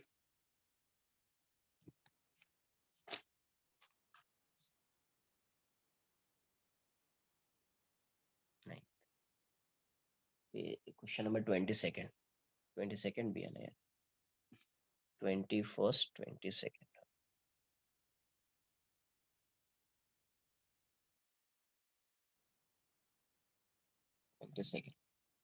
22nd क्या बोल रहा है, two blocks of masses 2 kg and 1 kg respectively are tied to the ends of a string which passes over a light frictionless pulley. The masses are held at rest at the same horizontal level and then released. The distance traversed by center of mass in 2 seconds. So first you have to find the acceleration of center of mass. क्या find करना पड़ेगा, acceleration of center of mass।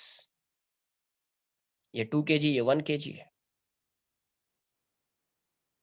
तो ये इस direction में 20 है और ये 10, 20 न्यूटन 10 न्यूटन। तो एक्सेलरेशन पहले क्या आएगा, हर इसका ये इस डायरेक्शन में आएगा और ये इस डायरेक्शन में जा रहा है, तो ए की वैल्यू कितनी है, 20 माइनस 10 बाई 2 प्लस 1, तो 10/3 आ गया मीटर पर सेकंड स्क्वायर, 10/3 मीटर पर सेकंड स्क्वायर आ गया। तो ये इस डायरेक्शन में जा रहा है, ये इस डायरेक्शन में जा रहा है, तो acceleration of centre of mass downward direction में ही मान लेते हैं क्योंकि इसका मास ग्रेटर है इससे। तो डाउनवर्ड डायरेक्शन को इसको मैं पॉजिटिव ले लेता हूँ। तो यहाँ से ACM कितना आ जाएगा, ACM की वैल्यू कितनी हो जाएगी, 2 इंटू ए, माइनस हो जाएगा ये इस डायरेक्शन में, ये 1 इंटू ए बाय 2 प्लस 1, तो कितना आएगा 2a माइनस ए, तो a/3 हो गया। तो 1/a/3 कितना, 1/3 इंटू ए की वैल्यू 10/3, तो ये 10/9 आ जाएगा। तो एक्सेलरेशन तो कांस्टेंट है इसका, मीटर पर सेकंड स्क्वायर। तो डिस्प्लेसमेंट क्या हो जाएगा, इनिशियली रेस्ट में था तो u t plus half a t square, तो ये तो 0 है, ये हो जाएगा हाफ यूसीएम एसीएम, ये हो जाएगा हाफ इंटू 10/9, और टी की वैल्यू कितनी है 2 स्क्वायर, तो ये कितना आ जाएगा 1/2 इंटू 10/9 इंटू 4, तो 20/9, तो 2.22 आ जाएगा, 2.22 metre, 2.22 metre. Acceleration of centre of mass क्या है, कांस्टेंट है, तो ये तो बताया फाइंड करने के लिए acceleration of centre of mass. Then S equals to UCM plus UCM into t plus half ACM into t square, put the value of t here, you will get the value of SCM, है ना, displacement of centre of mass. 22nd ऐसा हो जाएगा। Next question 25th।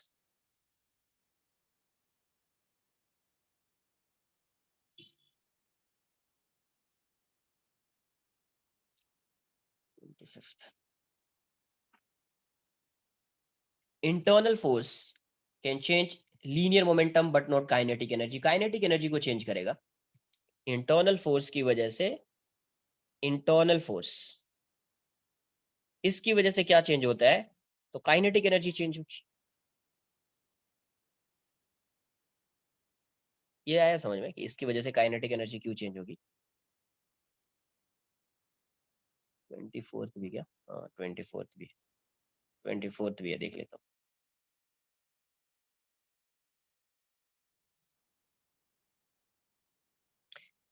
देखो internal force की वजह से sigma अगर एफ नेट जीरो हो गया, नेट एक्सटर्नल या इसी को बोलते हैं एफ एक्सटर्नल, तो आपको पता है कि अगर एक्सटर्नल फोर्स की वैल्यू जीरो हो जाएगी तो मोमेंटम क्या रहेगा, कंजर्व रहेगा ना। एक्सटर्नल फोर्स जीरो है तो p initial equals to p final, linear momentum change हो नहीं सकता है, बट काइनेटिक एनर्जी चेंज होगी। अब कोई बोलेगा सर कैसे चेंज हो गई काइनेटिक एनर्जी, देख लो। दो पार्टिकल कंसिडर करती एक सिस्टम है,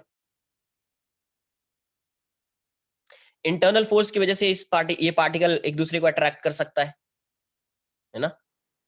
ग्रेविटेशनल फोर्स ही मान लो ना, तो जब आप सिस्टम मानोगे तो ये ग्रेविटेशनल फोर्स कैसा हो जाएगा, इंटरनल फोर्स बन जाएगा। सिस्टम मान लोगे तो ये इंटरनल फोर्स बन जाएगा ना।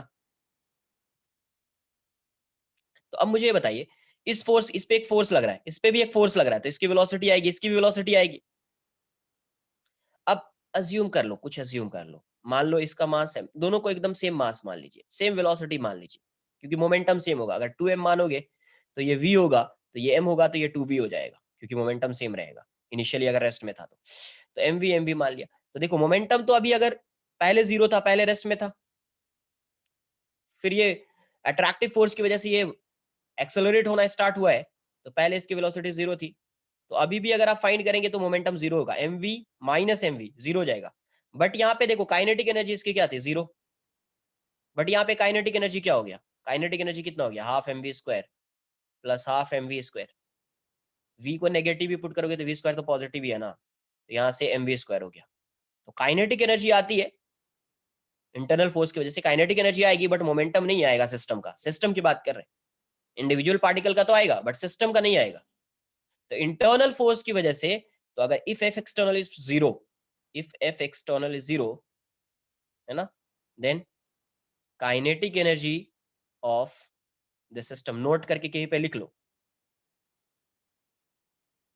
Kinetic energy of the system may change due to may change due to internal forces,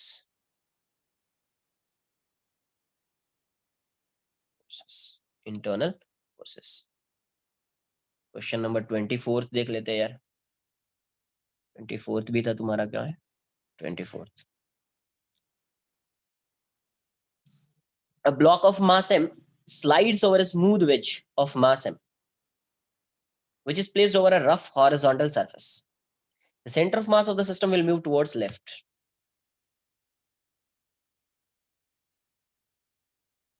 क्या दिया हुआ है, ये एक ब्लॉक है और ये ऐसा है,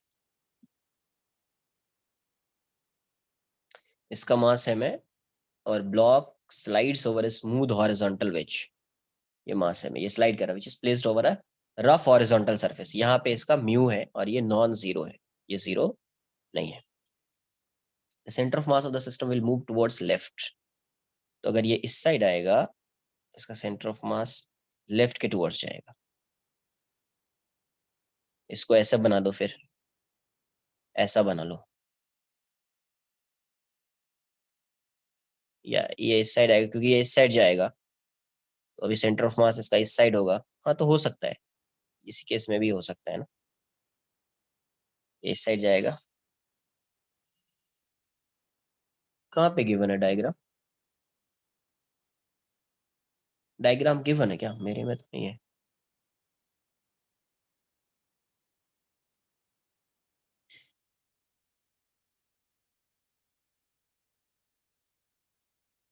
ओके फर्स्ट वाला है, हाँ okay.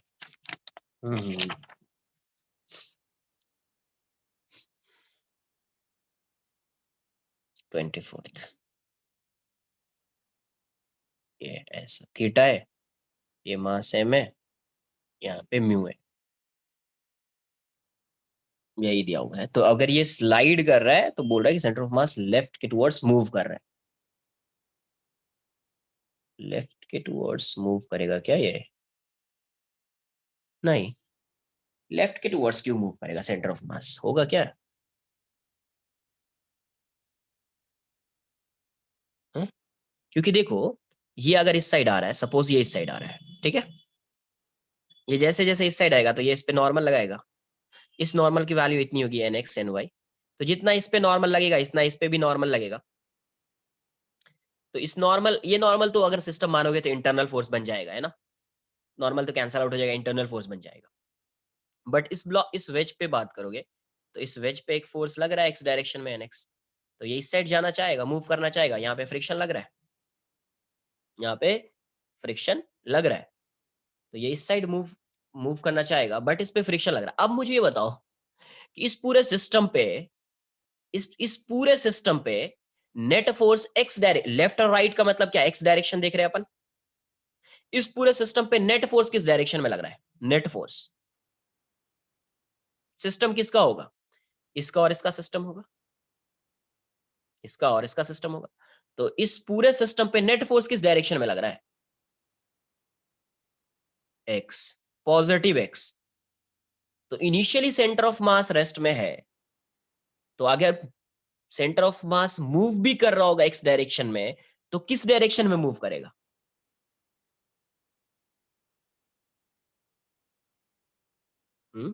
Centre of mass move भी कर रहा होगा एक्स डायरेक्शन में, तो किस डायरेक्शन में, पॉजिटिव एक्स डायरेक्शन में, मतलब राइट वर्ड डायरेक्शन मूव करेगा यार, लेफ्ट में मूव नहीं करेगा, राइट वर्ड्स। क्यों, क्योंकि देखो ये वाला फोर्स जितना इस पे लग रहा है उतना इस पे भी लग रहा है, तो एक्स डायरेक्शन में फोर्स वैसे भी जीरो है। अगर यहाँ पे फ्रिक्शन नहीं होता तो क्या मानते थे, if there is no friction then XCM would be zero, यही मानते थे ना यार। ये कब होता था, जब फ्रिक्शन की वैल्यू जीरो होती थी, तो डेल्टा एक्सीएम जीरो हो जाता था, यहाँ से रिलीज होता था, तो सेंटर ऑफ मास तो शिफ्ट ही नहीं होता था। तो इसकी वजह से सेंटर ऑफ मास थोड़ी मूव करता है एनएक्स, क्योंकि जितना इस पे लग रहा है उतना उस पे लग रहा है, नेट एक्सटर्नल फोर्स ये नॉर्मल वाला इंटरनल फोर्स बन जाता है, जीरो हो जाता है। तो एक्सटर्नल फोर्स सिर्फ एफ है, और एफ जैसे इस पे फोर्स इस डायरेक्शन में एफ लगेगा तो ये इस डायरेक्शन में मूव करना चाहेगा, तो इस पे फ्रिक्शन लगेगा इस साइड। तो जैसे अभी फ्रिक्शन इस पे लग रहा है तो ये ब्लॉक इस साइड आ रहा है, अगर ये ब्लॉक इस साइड आ रहा है और ये इस साइड मूव कर रहा है या इस साइड, किसी भी साइड मूव करे, इसी साइड मूव कर रहा है, फिर भी इसका जो सेंटर ऑफ मास होगा, नेट वेलोसिटी जो कि सेंटर ऑफ मास की, वो इसी डायरेक्शन में होगी, क्योंकि इस पे नेट फोर्स एक्स डायरेक्शन में है और initially centre of mass rest में है। तो ये इसका जो एक्सेलरेशन ऑफ सेंटर ऑफ मास होगा अलोंग एक्स डायरेक्शन, वो पॉजिटिव एक्स में होगा, तो ये राइट वर्ड डायरेक्शन में जाएगा, लेफ्ट वर्ड डायरेक्शन में मूव नहीं करेगा, है ना, तो लेफ्ट वर्ड डायरेक्शन में मूव नहीं करेगा। तो इसका ऑप्शन ना तो ए होगा, ना तो बी होगा, ना तो सी होगा, डी हो जाएगा।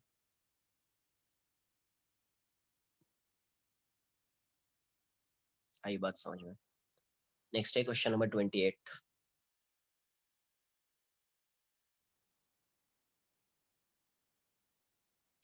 28, ये अच्छा क्वेश्चन है, एक बार मैं सॉल्व करता हूँ इसको, ये सही है। Block of mass m equals to 2 kg with a semi-circular track of radius 1.1 meter. Rest on a horizontal circular track of radius. On a horizontal surface, a uniform cylinder of radius 10 centimeter and mass 1 kg is released from rest from the top point. The cylinder slips on the semicircular frictionless track. The speed of block when the cylinder reaches the bottom of the track. देखो यहाँ से ये ऐसा है, ये ऐसा है,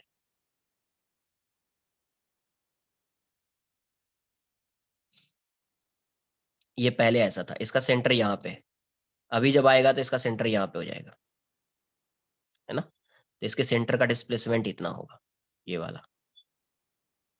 तो ये इसका 0.1 सेंटीमीटर रेडियस है और इसका 1.1, तो यहाँ से यहाँ तक का डिस्टेंस 1 मीटर होगा। अब मैं मान लेता हूँ कि इस जब ये यहाँ पे आया तो इसकी वेलोसिटी इस डायरेक्शन में u है। u क्या है, velocity of block with respect to ground, ground के रिस्पेक्ट में मान लेते हैं, इसके रिस्पेक्ट में भी मान सकते हैं। तो ये इस डायरेक्शन में आ रहा है, तो ये किस डायरेक्शन में जाएगा, इस डायरेक्शन में जाएगा, पता है आपको, ये यहाँ पे आया है, नॉर्मल ऐसा लगाएगा तो इसका एक कंपोनेंट ऐसा, एक कंपोनेंट ऐसा, तो इस कंपोनेंट की वजह से ये इस डायरेक्शन में जाएगा, तो इसकी वेलोसिटी जो है v मान लेते हैं। तो मोमेंटम एक एक्सटर्नल फोर्स, क्योंकि ये स्मूथ सरफेस है तो एक्सटर्नल फोर्स क्या हो जाएगा, जीरो। तो since f external is zero, hence p initial equals to p final. Initial momentum 0 था, अभी कितना मोमेंटम होगा? तो इसका मास क्या है यार? इसका है 2 kg और इसका है 1 kg, तो ये हो जाएगा 1 इंटू यू, ये नेगेटिव है तो -2 इंटू वी, है ना? तो यहाँ से 2v इक्वल्स टू यू हो जाएगा, इक्वेशन 1 मान लेते हैं। दूसरा क्या है कि जहां पे पोजीशन चेंज होता है ना, जहां पे पोजीशन चेंज होता है और आपको वेलोसिटी फाइंड करनी है, तो अभी 2-3 चीज ये समझ में आनी चाहिए। अभी यहाँ से एक चीज, कहीं पे अगर आपको क्वेश्चन में जनरल क्वेश्चन है, जनरल क्वेश्चन है, वैसा नहीं कि 1D लग रहा है, 2D लग रहा है, प्रोजेक्टाइल है, रिलेटिव है, वो सब का तो आपको पता है, एक जनरल क्वेश्चन है, उस क्वेश्चन में आपको फाइंड करना है वी। उस क्वेश्चन में आपको क्या फाइंड करना है? इसकी वैल्यू फाइंड करनी है। तो ट्राई कीजिए, मैक्सिमम चांसेस है कि अगर आपको वी फाइंड करना है तो मैक्सिमम चांसेस है क्या कि कंजर्वेशन ऑफ लीनियर मोमेंटम या कंजर्वेशन ऑफ एनर्जी या दोनों, बोथ, या तो सिर्फ ये यूज होगा या कंजर्वेशन ऑफ एनर्जी यूज होगा या दोनों यूज होगा, conservation of linear momentum and conservation of energy both, दोनों यूज होगा। यहाँ पे आपको इसकी वेलोसिटी फाइंड करनी है, the speed of block, sorry the speed of block, block की स्पीड फाइंड करनी है इसकी। नहीं, ब्लॉक किसको माना है उसने? इसको माना है, इसी को माना है ब्लॉक, इसको माना है। तो स्पीड ऑफ सिलेंडर, ये सिलेंडर, तो इसकी स्पीड फाइंड करनी है। तो एक यूज कर चुके कंजर्वेशन ऑफ लीनियर मोमेंटम, अब क्या यूज करना है? Conservation of energy. कहीं पे नोट करके लिख लो इसको, जनरल क्वेश्चन है, and you have to find the value of velocity, then in that case you have to use either conservation of linear momentum or conservation of energy or both, या तो ये use करना या ये या दोनों। तो अब क्या यूज करेंगे? यूजिंग कंजर्वेशन ऑफ एनर्जी या work energy theorem. Frictionless surface है तो वर्क एनर्जी थ्योरम से भी आ जाएगा, वो तो हर जगह लगा सकते हैं वर्क एनर्जी थ्योरम। ये कंजर्वेशन ऑफ एनर्जी तो वहीं लगाएंगे जहां पे फ्रिक्शनलेस सरफेस होगा। तो यहाँ पे पहले था, अभी यहाँ पे किसी एक को रेफरेंस मान लो, तो इसी को रेफरेंस मान लो, ज्यादा बेटर है, इसी को आप रेफरेंस मान लो, यही अपना रेफरेंस लाइन है। तो यहाँ पे अभी इसकी पोटेंशियल एनर्जी होगी कितनी? तो total initial energy equals to total final energy. तो इसकी इनिशियल एनर्जी होगी कितनी? एम ए जी इंटू 1, यहां से इसका डिस्टेंस 1 है, इसको रेफरेंस मान रहे हैं। इसकी पोटेंशियल एनर्जी अभी जितनी होगी फाइनली उतनी ही होगी, तो इस साइड भी वही आएगा और इस साइड भी वही आएगा, तो इसके पोटेंशियल एनर्जी को नहीं लिख रहा मैं, इसके पोटेंशियल एनर्जी को नहीं लिख रहा, क्योंकि ये जितना इस साइड आएगा पोटेंशियल, अभी भी वो ग्राउंड पे ही रहेगा, इसका पोजीशन मतलब हॉरिजॉन्टल डायरेक्शन में चेंज हो रहा है ना, ग्राउंड से चेंज नहीं हो रहा है, तो इसीलिए इसकी पोटेंशियल एनर्जी को नहीं लिखेंगे। बाकी काइनेटिक एनर्जी तो कुछ है ही नहीं, बट जब ये यहाँ पे आएगा तो इसकी पोटेंशियल एनर्जी 0 हो जाएगी, क्योंकि इसी को रेफरेंस लाइन मान लिया है, सिर्फ काइनेटिक एनर्जी आएगी। तो half into m a into u square plus half into m b into we square, m b into we square. तो यहां से क्या आएगा? एम बी कितना दिया हुआ है? 1 into 10 into 1 equals to half into 1 into u square plus half into 2 into we square. तो ये कितना आ जाएगा? 10 equals to half into u की वैल्यू कितनी है? तो यू इज 2v, तो 2v का स्क्वायर हो गया, प्लस ये 2 से 2 जाएगा, v स्क्वायर हो गया, कहां से आया? फ्रॉम 1। तो ये वाली वैल्यू कितनी हो जाएगी? 10 equals to 4v square by 2 plus v square. तो 10 की वैल्यू कितनी आ गई यहाँ से? 2, 3v स्क्वायर। तो यहाँ से क्या आ गया? 10/3 equals to v square, therefore v equals to √10/3 metre per second, √10/3 metre per second. देखो यहाँ पे, जब ये यहाँ पे होगा तो इसकी पोटेंशियल एनर्जी, किसी को भी रेफरेंस मान सकते, इसी को भी मान सकते, तो 0 हो जाता। इसको मान लिया, इसके सेंटर से पास होकर मान लिया, तो mgh हो जाएगा, या work done by all forces equals to change in kinetic energy find कर लीजिए, तब तो रेफरेंस लाइन लेने का कोई मतलब ही नहीं होता है। उस केस में रेफरेंस लाइन का कोई मीनिंग नहीं है। Work done by all forces equals to change in kinetic energy, तो यहाँ पे सिर्फ ग्रेविटी वर्क करेगा, उसी वही फोर्स वर्क कर रहा है, तो work done by gravity equals to change in kinetic energy, तो final kinetic energy minus initial 0 है, तो ये डाउनवर्ड डायरेक्शन में आ रहा है, कितना आया है 1 मीटर आया है, तो यही है work done by gravity equals to final kinetic energy minus initial, तो 0 है, तो ये हो जाएगा। या total initial energy equals to total final energy लगा दीजिए, तो यहाँ पे इसकी पोटेंशियल एनर्जी आएगी और इसकी पोटेंशियल एनर्जी को नहीं लिखना है, क्योंकि अभी जितना आएगा आरएचएस एलएचएस में जितना आएगा उतना आरएचएस में आएगा, तो वो कैंसल आउट हो जाएगा, तो हमेशा उसको इग्नोर करना है। तो इसकी पोटेंशियल एनर्जी आएगी अभी, और उसके बाद ये मूव कर रहा है, तो इसकी काइनेटिक एनर्जी आएगी और इसकी भी काइनेटिक एनर्जी आएगी, वही लिख दिया है। फिर यहाँ से ये आंसर आ गया, आई बात समझ में। तो ये था क्वेश्चन नंबर 28 ना। Next is question number 30th। 4 question और है 30th।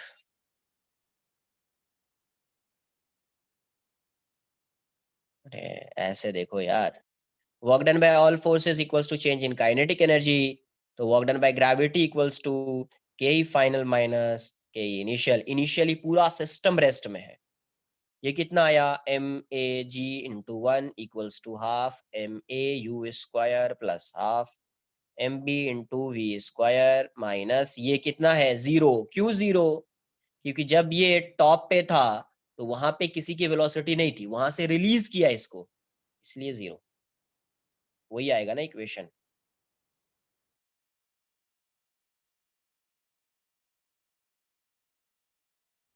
Thirtieth, a small block of super dense material has a mass m by 3,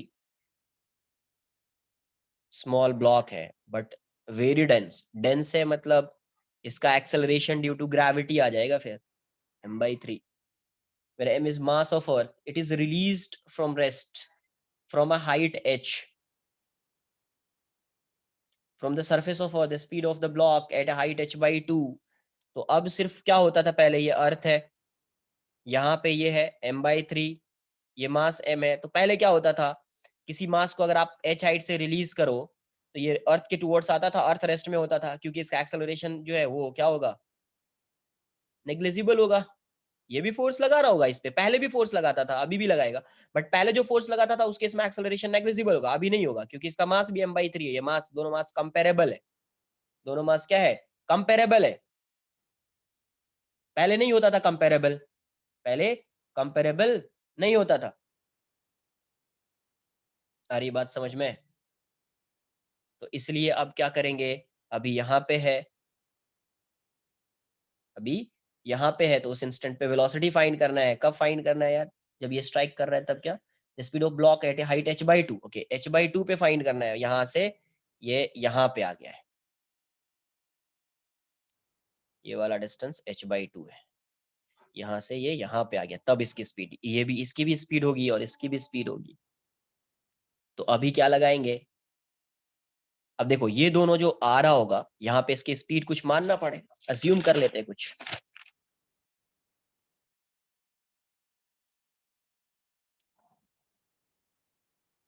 पहले यहाँ पे था अभी यहाँ पे आ गया है, ये h है और ये h/2 है ना। अभी एक्सेलरेशन g को कांस्टेंट मान लेते हैं, क्यों, क्योंकि गिवन है h is much much less than r, तो g को कांस्टेंट अज्यूम कर लेते हैं। वैसे हाइट के साथ जो है वो g वैरी करता है, एक्सेलरेशन ड्यू टू ग्रेविटी जो है वो वैरी करता है, वो आपको बताया जाएगा जब ग्रेविटेशन पढ़ाया जाएगा तब। तो g को यहाँ पे कांस्टेंट अज्यूम कर लेते हैं। तो यहाँ पे इसकी वेलोसिटी v1 है, इसकी भी कुछ वेलोसिटी होगी v2 m/3, और ये दोनों किस फोर्स की वजह से मूव कर रहे होंगे, तो gravitational force, force of attraction है ना, ग्रेविटेशनल फोर्स ऑफ अट्रैक्शन की वजह से मूव कर रहे होंगे। इसका मतलब अगर आप पूरे सिस्टम, ये इस पे जितना फोर्स लगाएगा ये भी उतना ही इस पे फोर्स लगाएगा, अगर आप दोनों को एक सिस्टम मान लेंगे तो एफ एक्सटर्नल कितना हो जाएगा, तो net force F external on this system क्या हो जाएगा, 0 हो जाएगा। तो जब 0 होगा हेंस तो P initial equals to P final आ जाएगा।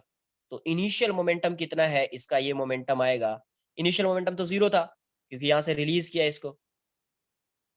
फाइनल मोमेंटम क्या आ जाएगा, ये हो जाएगा mv2 और ये डाउनवर्ड डायरेक्शन में आ रहा है तो माइनस m/3 v1। तो यहाँ से ये वैल्यू कितनी आ रही है, mv1/3 equals to mv2, m से m जाएगा तो v1 की वैल्यू जो होगी वो 3v2 हो जाएगी। इक्वेशन 1 क्या फाइंड करना है, स्पीड फाइंड करना है। तो conservation of linear momentum use कर लिया, अब क्या यूज करेंगे, कंजर्वेशन ऑफ एनर्जी। तो यूजिंग कंजर्वेशन ऑफ एनर्जी, या नहीं आ रहा है तो वर्क एनर्जी थ्योरम, ठीक है, work energy theorem, conservation of energy में कहीं पे अगर वर्क एनर्जी थ्योरम है ना, वर्क एनर्जी थ्योरम। तो work done by all forces equals to change in kinetic energy. तो यहाँ पे एक ही फोर्स एक्ट कर रहा है, work done by gravity equals to K E final minus K E initial. तो वर्क डन बाय ग्रेविटी कितना आया है, तो m/3g, h/2 distance downward direction में आया है, ये कितना हो जाएगा, half m/3 into v1 square plus half m into v2 square, initially 0 है तो ये कितना आ जाएगा, mgh/6 इक्वल्स टू m/6 किसकी वेलोसिटी चाहिए, v1 square plus half m, v2 की वैल्यू कितनी हो जाएगी, v1 square by 9, v1 square by 9। तो यहाँ से m कैंसल आउट हो जाएगा तो gh/6 ये हो जाएगा 18, तो ये हो जाएगा 3v1 square plus v1 square, तो 4v1 स्क्वायर मतलब 2v1 स्क्वायर बाय 9। तो यहाँ से v1 की वैल्यू कितनी आ रही है, gh/6 equals to 2v1 square by 9, 3 से 2 टाइम्स में, 3 से 3 टाइम्स में, तो v1 square equals to 3gh/4, hence v1 equals to √3gh/2, √3gh/,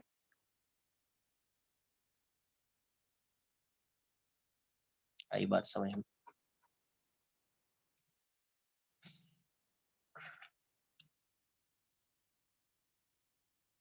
next है क्वेश्चन नंबर 31, वो भी देख लेते हैं। Block of mass m is pushed towards a movable wedge of mass 2m and height h, ये ऐसा दिया हुआ है, ये मास 2m है और ये वाली वैल्यू थीटा है और ये हाइट h है और यहाँ पे मास m है और इसकी स्पीड u है। With the speed u, all surfaces are smooth. The minimum velocity u for which the block will reach the top of the wedge. ये ब्लॉक कहाँ पे आ रहा है, यहाँ पे आ रहा है, ये ब्लॉक यहाँ पे आ रहा है, ये मूव कर रहा है, मतलब ये जब स्ट्राइक करेगा तो इस पे नॉर्मल लगाएगा तो ये मूव करेगा, मूवेबल है, ये क्या है, मूवेबल है, तो ये मूव करेगा। आ रही बात समझ में। इसका मतलब जब ये टॉप पे आएगा, जब ये स्ट्राइक कर रहा है, सपोज यहाँ पे आ गया तो ये ऐसा नॉर्मल लगाएगा, तो नॉर्मल का कंपोनेंट तो हमेशा एक्स डायरेक्शन में ही होगा ना, इसका जो एक्स कंपोनेंट होगा वो हमेशा इसी लेफ्टवर्ड डायरेक्शन में होगा, तो ये हमेशा इसको एक्सेलरेट ही करेगा, मतलब इसकी वेलोसिटी होगी ही। तो जब ये टॉप पे जस्ट आएगा, जब ये जस्ट इसके टॉप पे आ जाएगा, तो अभी इसको जस्ट टॉप पे आना ही है, टॉप पे आके इसकी वेलोसिटी जो होगी वो ग्राउंड के इसके रेस्पेक्ट में 0 जाएगी, ग्राउंड नहीं इसके रेस्पेक्ट में 0 दिखेगी, बट इसकी वेलोसिटी तो है, तो मान लेते इसकी वेलोसिटी v है, तो उस इंस्टेंट पे ये ग्राउंड के रेस्पेक्ट में आपको क्या लगेगा, अगर यहाँ पे, अगर सपोज यहाँ पे है और ग्राउंड में है, तो जैसे ये यहाँ पे रीच कर गया है, यहीं तक इसको रीच करना है, इससे आगे नहीं जाएगा, मतलब यहाँ पे इसके रेस्पेक्ट में ये रेस्ट में आ जाएगा, बट ग्राउंड पे है तो उसको क्या लगेगा कि ये वेज जो है v से जा रहा है, तो ये बॉल जो है वो भी कितने से जाएगा, तो v से जाएगा। तो यहाँ से यहाँ तक पहले कंजर्वेशन ऑफ मोमेंटम लगा देते हैं। क्यों लग रहा है, क्योंकि जितना फोर्स इस पे लगेगा उतना इस पे लगेगा, तो नेट फोर्स 0 हो जाएगा। पी इनिशियल कितना, तो mu, पी फाइनल कितना, इसका मास m, इसका मास 2m, तो 3mv, तो वेलोसिटी कितनी, u/3, वेलोसिटी कितनी, u/3। अब मुझे u की वैल्यू चाहिए, u की वैल्यू चाहिए, तो क्या करेंगे, conservation of energy, using conservation of energy. तो इनिशियल एनर्जी इक्वल्स टू, या work done by all forces, जो आपको करना है, तो यहाँ से इनिशियल एनर्जी कितनी है, सिर्फ काइनेटिक होगी तो हाफ mu स्क्वायर। पोटेंशियल इसका होगा बट लिखना नहीं है क्योंकि अभी जितना आएगा यहाँ पे भी उतना ही आएगा। फाइनली इसकी काइनेटिक एनर्जी होगी और इसकी पोटेंशियल एनर्जी होगी, इसी को आप रेफरेंस मान लीजिए, इसी को आप रेफरेंस मान लीजिए। तो ये पोटेंशियल एनर्जी अभी कितनी है, mgh। काइनेटिक एनर्जी कितनी, तो half into 3m into we square, half into 3m into we square. तो यहाँ से ये वैल्यू कितनी आ रही है, तो हाफ mu, यूज की वैल्यू चाहिए अपने को mgh प्लस 3m/2, v की वैल्यू कितनी हो जाएगी, तो u square by 9, u square by 9, तो 3 से 3 टाइम्स में जाएगा। कहाँ से आया ये, तो इसको 1 मान लिया तो 1 से आएगा, फ्रॉम 1। तो यहाँ से क्या आ गया, mu square by 2 equals to 6 mgh, sorry mgh plus mu square by 6, m cancel कर दो, इस वाले टर्म को इस साइड लाओ, u square by 2 minus u square by 6 equals to gh, है ना। तो यहाँ से आपको u की वैल्यू आ जाएगी 6, तो 3u square minus 2u square equals to gh, u square, तो 2/3, तो u की वैल्यू कितनी हो जाएगी, √3gh, √3gh। तो ये था वो क्वेश्चन नंबर 31। तो जिसका डाउट है अब जा सकते हैं। एक है प्रथमेश, तुम्हारा मैं बता देता हूँ, 2 डाउट है तुम्हारा, 35 47, 35 ना, 35 भी ऐसा ही है।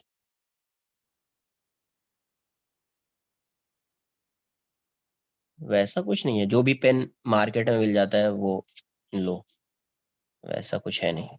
हाँ बट पेन अच्छा होना चाहिए तो फिर मजा आता है थोड़ा लिखने में।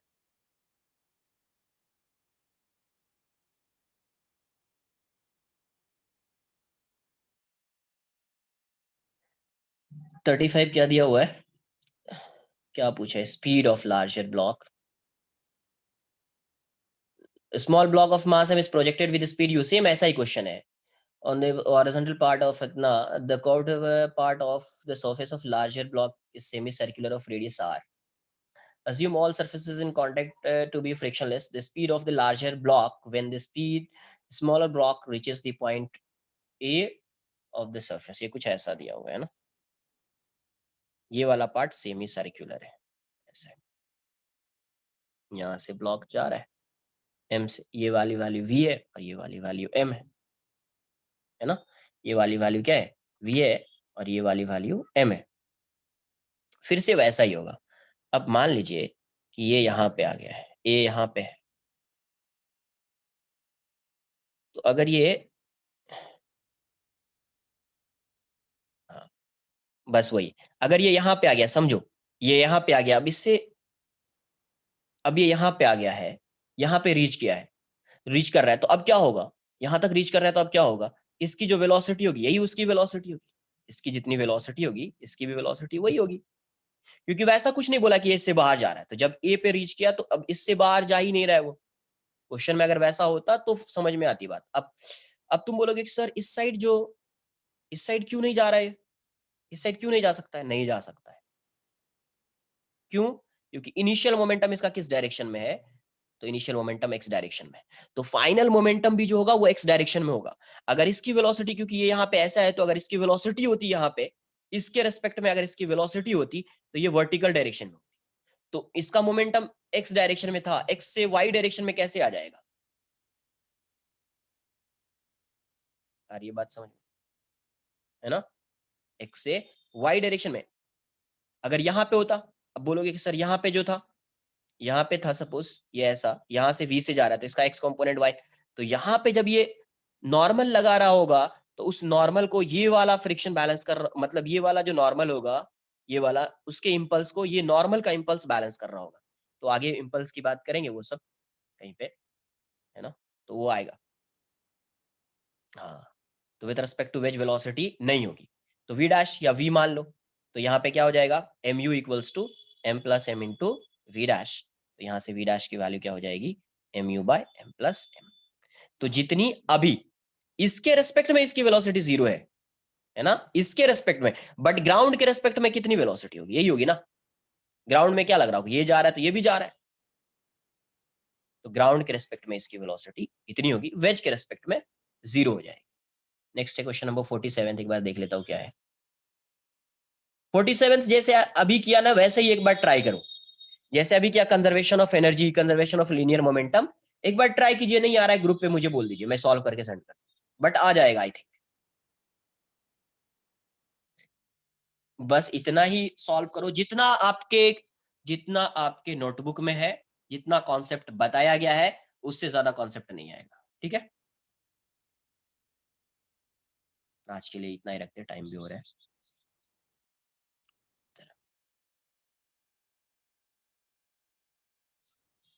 अच्छे से पेपर देना, आराम से पेपर देना, हर क्वेश्चन को सॉल्व करने की जरूरत, रिक्वायरमेंट होती ही नहीं है एग्जाम में।